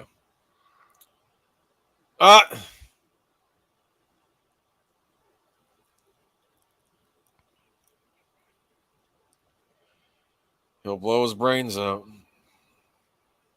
I mean, you got to know if you do that, you're going to get shot. I mean,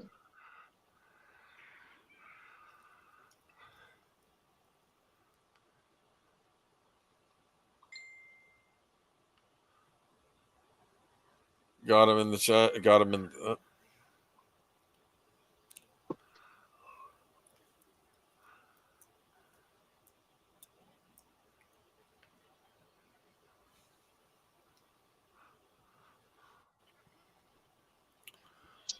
And we have a kind of a repeat of the scene in the beginning.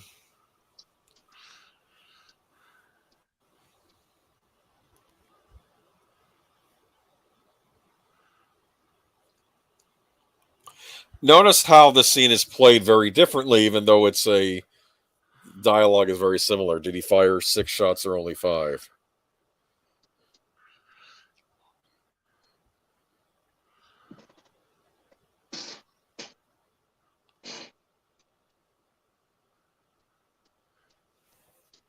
Do I feel lucky?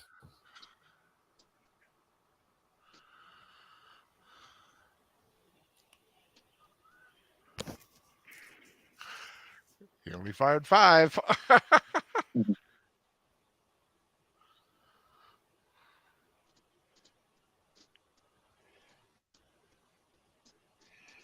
Ugh. He still has that look on his face as he's falling shoot into him the again. grave. Shoot him again. Here's the deal. I think Dirty Harry always knows how many shots he's fired. Well, you should count. Yeah.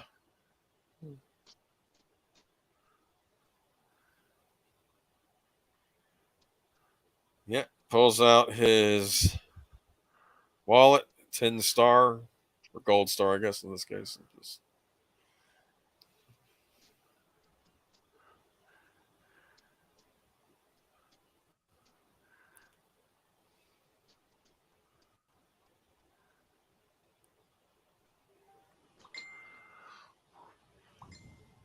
What's he gonna do? Let's see if it would skip. Flings it. That's it. Harry is done with police work. Until the next The system just doesn't work until the next movie. I don't think they ever had any idea they were going to make another movie. I think it was just this was Let supposed to be a alone standalone 5. movie. You know. But I will give them points. I do love the sequels, so they did good jobs with the sequels. I still think the original is the best, but sequels are good, worth seeing, just on their own merits. So here we have Dirty Harry. We have that kind of blue music at the end, and I think they play this at the end of other Dirty Harry movies too. Like that's the end. Bad guy's done. Roll the credits. And no, there's no stinger at the end. There's no Magnum Force, No shared universe to tease. Oh, what would the shared universe with this be? Would Scorpio's brother, Scorpio's twin brother? Yes, I'll be back. Who's a school teacher and works part-time in a meat packing plant, and Of course, students at the elementary school keep mysteriously disappearing, and made into a special sausage, right? yes, And they're kittens and puppies as well. yeah. That was a scary story from Scary Stories to Tell in the Dark. I think it was Sam the Butcher he wasn't just taking the kids, but also their puppies and their kittens and grinding them into sausage meat. Ooh, yummy. All right. And then I don't have any. I need to get some sausage. There you go. You can have some for breakfast. Get some andouille sausage. I like andouille sausage. Oh yeah, that's some good stuff there. What do we think of the score here? Anything left to say about the score? Let me see here. I would have liked more. Oh, I liked yes. what it was, but I like that 70s, you know, definitely had that great 70s feel. But I want to make a point. This was from that other article. Okay. What's interesting is that the theme for the character, at least as you might expect, okay. Sorry. What's interesting is that this isn't really a theme for the character, at least as you might expect it to be. In fact, there isn't any kind of main theme, with Schifrin stating in 1998 that the way Siegel opened the picture didn't really facilitate one. Clint arrives at the scene of the crime and is in motion. It's action. It's an investigation. It's not psychological. There's no time to set up a theme for him. The way it was cut, the way the titles were interspersed. So instead of a thematic approach, Schifrin went for style and color, and it paid off, even being recognized by Pauline Kael, who correctly stated, the score drives the picture forward. Maybe that's why you didn't like it. Maybe. Oh, so Dirty Harry. What'd you think, Al? First time watching it, huh? I enjoyed it. Yeah. Good solid film. Good Clint Eastwood. Yep. This is Clint Eastwood is best. I do like the sequels. When you've seen the Deadpool, there's a cameo by Jim Carrey in that movie, which is funny. That was like his first movie, wasn't it? One of his earlier ones, yeah, he plays a strung out like hair metal guy. Yeah. And and Liam Neeson's directing the video. Liam Neeson's like the what is it, the dirty horror movie director in that, and it's a good movie. That's it though. That's it for Dirty Harry. 1971, yeah. So what's next for Birdman? The soundtracks of Birdman. Do you want to do Bullet next week or THX 1138, Boomer? I can do either. You want to do what do you feel like doing? Which would you rather do? Let's do science fiction because we used to do crime drama. Okay, yeah, let's do science fiction. Okay. We'll do THX. That's George Lucas's first feature, correct? It was. Cool beans. Yeah. All right. Dirty Harry. You get to see his apartment in the sequel, Al. Oh, his sweet. His sad apartment. Yeah. I gotta say, if I had to picture his apartment, it would be like he'd have a bed and a chair. Kind of, basically, and an old burger in the fridge, and some beer, and he has a neighbor below him that says, "Oh, you're the cop that lives upstairs." Yes, I am. And he says, "How come you never asked me to go to bed with you?" She was cute too, and he's like, "Why don't you come knock on the door?" Yeah, I think he said something to that effect. I don't know. You can come knock on the door. Yeah. It's just, I don't know. It's just, the 70s. Yeah. The 70s. Every time a chick asks me, she's like, "What do I have to do to go to bed with you, Birdman?" I'm like, "Well, I need an AIDS test and a COVID test. Oh my goodness. And a background check. And no, I'm joking. They didn't do that in the 70s, man. That was the 90s. No, that was the 90s. Okay. The college years, yes. 70s were all about love, free love. Look at all the movies on. We have Pennyworth, the series. You know Pennyworth, about the butler for Batman. Yes, they made a series about Alfred when he was younger. Mm-hmm. Okay. Not interested? You're gonna think on that? No. Yeah. I have a question for you, Al. Since we're on scores, what did you think of the score for the Batman? I know you'd recently seen that, right? It was all right. It fit. All right. It fit the film. It doesn't. There's nothing really stands out though. It was just like that. The dun dun dun dun. I saw that in the trailer. That's all. Yeah, it's just it's there, but it's nothing special. Like I said, it would have been if it wasn't Batman. If they had just done something different, it would have been a much better film. But it's just not Batman. It's just not Batman. Where the heck is Perry Mason season 2? Huh? Probably came after the first and before the third. No, I'm looking at HBO Max, and I'm thinking they made a big deal of the Perry Mason show. They do season 1. Where's season 2 already? Oh, okay. Do something or get off the pot, if you know what I mean. That's what I want to say about that. It's a problem with HBO. They introduce these big groundbreaking things. They don't make another season for 3 years. And then it usually peters out in season 3. Anyway, that's how it works. That's television. That's why we like movies. Okay. So, Dirty Harry, good score. I'm working my way through all the soundtracks. So I'm eventually gonna work my way up to Sudden Impact and the Deadpool. But someday we'll do Magnum Force on here. What do you think, Birdman? Huh? Yeah. I mean, I'm interested in seeing the other ones. Magnum Force is fascinating because it by that point they have the the 70s Warner Brothers label where it's red and it's the white slashes. You know what I'm talking about, Big Al.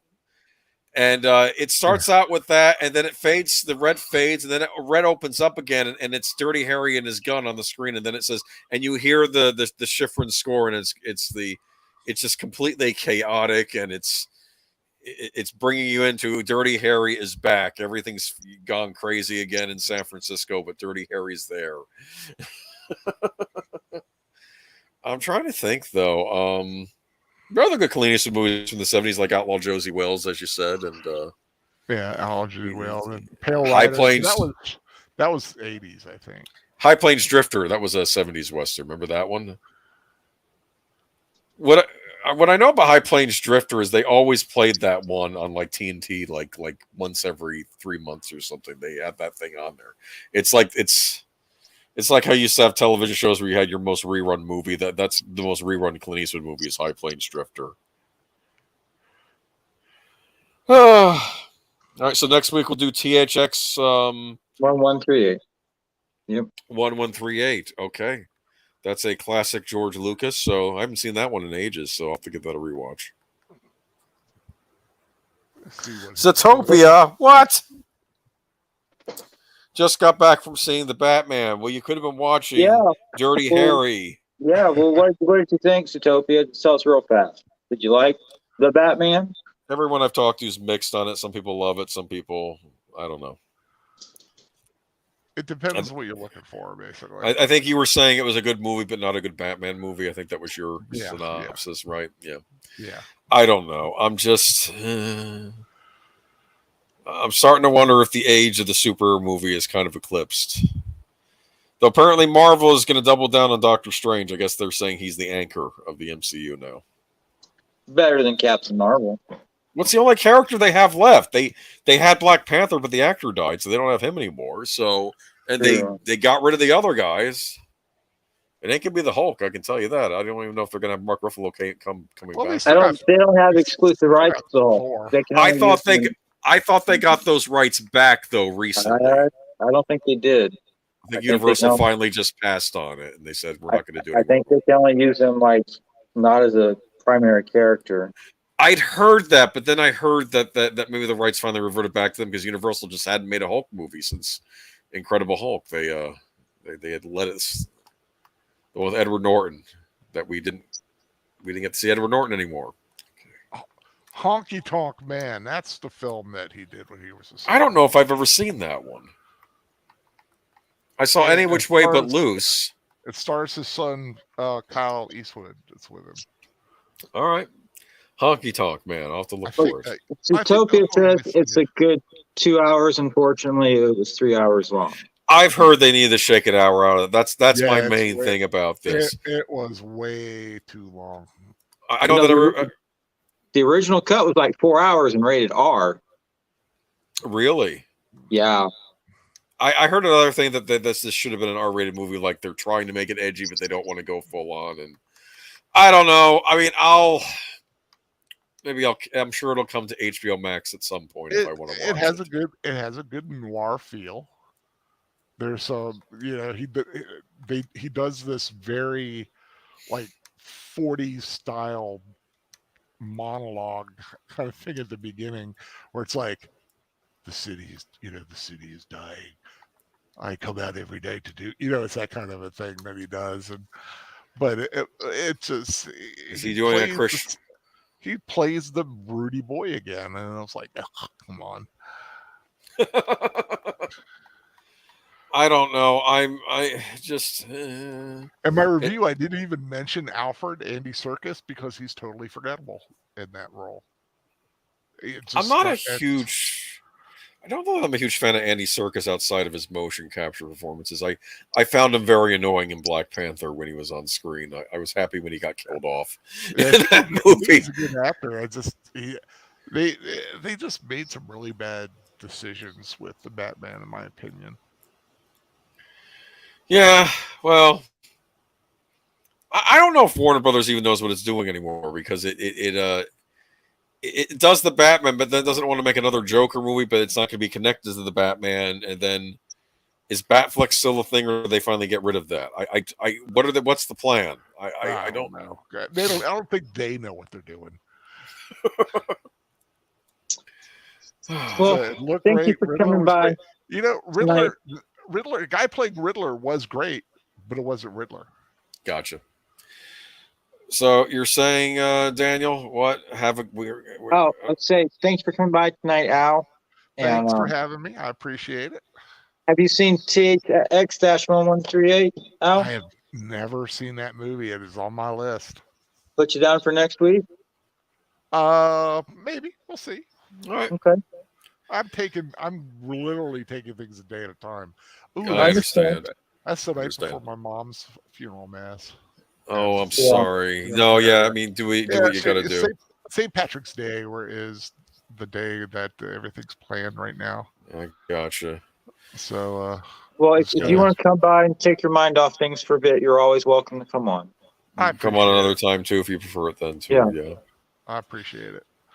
But yeah, like I said, Saturday night, Big Al presents, doing a classic, Godzilla King of the Monsters, the first one, American version, 1956.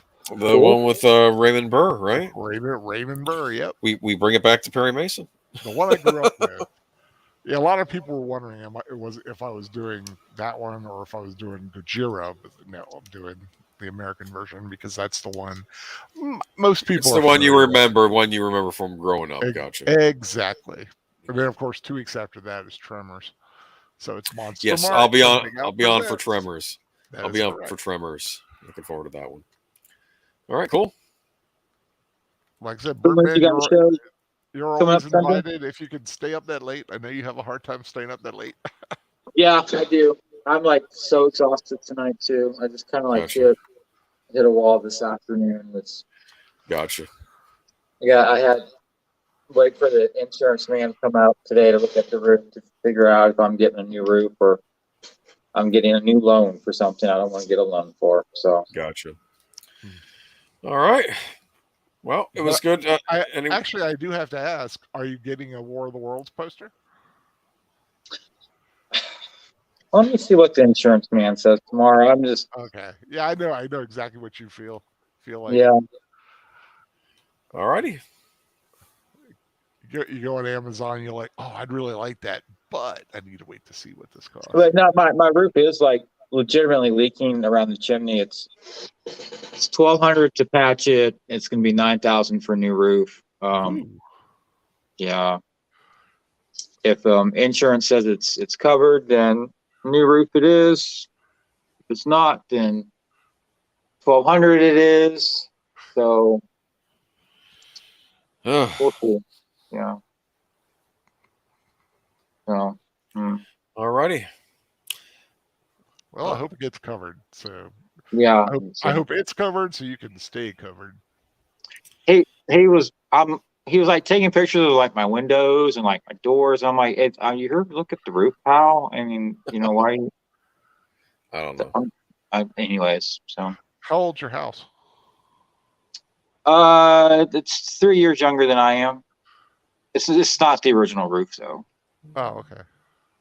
I've been here 16, 17 years, and it was put on right before I moved in. Gotcha. All right, cool beans. But that's all everyone wanted to know about Birdman's roof. There you go. Y'all have a good night, right? Yeah. Yeah. Adopt, don't shop. Keep listening to Great Film Scores. Next week, THX-1138. Big Al Saturday night. Boomer on Sunday night. And back here on Wednesday night. Sounds like a plan. Thank you, Utopia. I hope everything works out too. I got my fingers crossed. Thank you, everyone, for taking time to stop in and watching this video. And we'll see y'all next week. Bye-bye. Take care. I like how Zootopia called you Sound Man.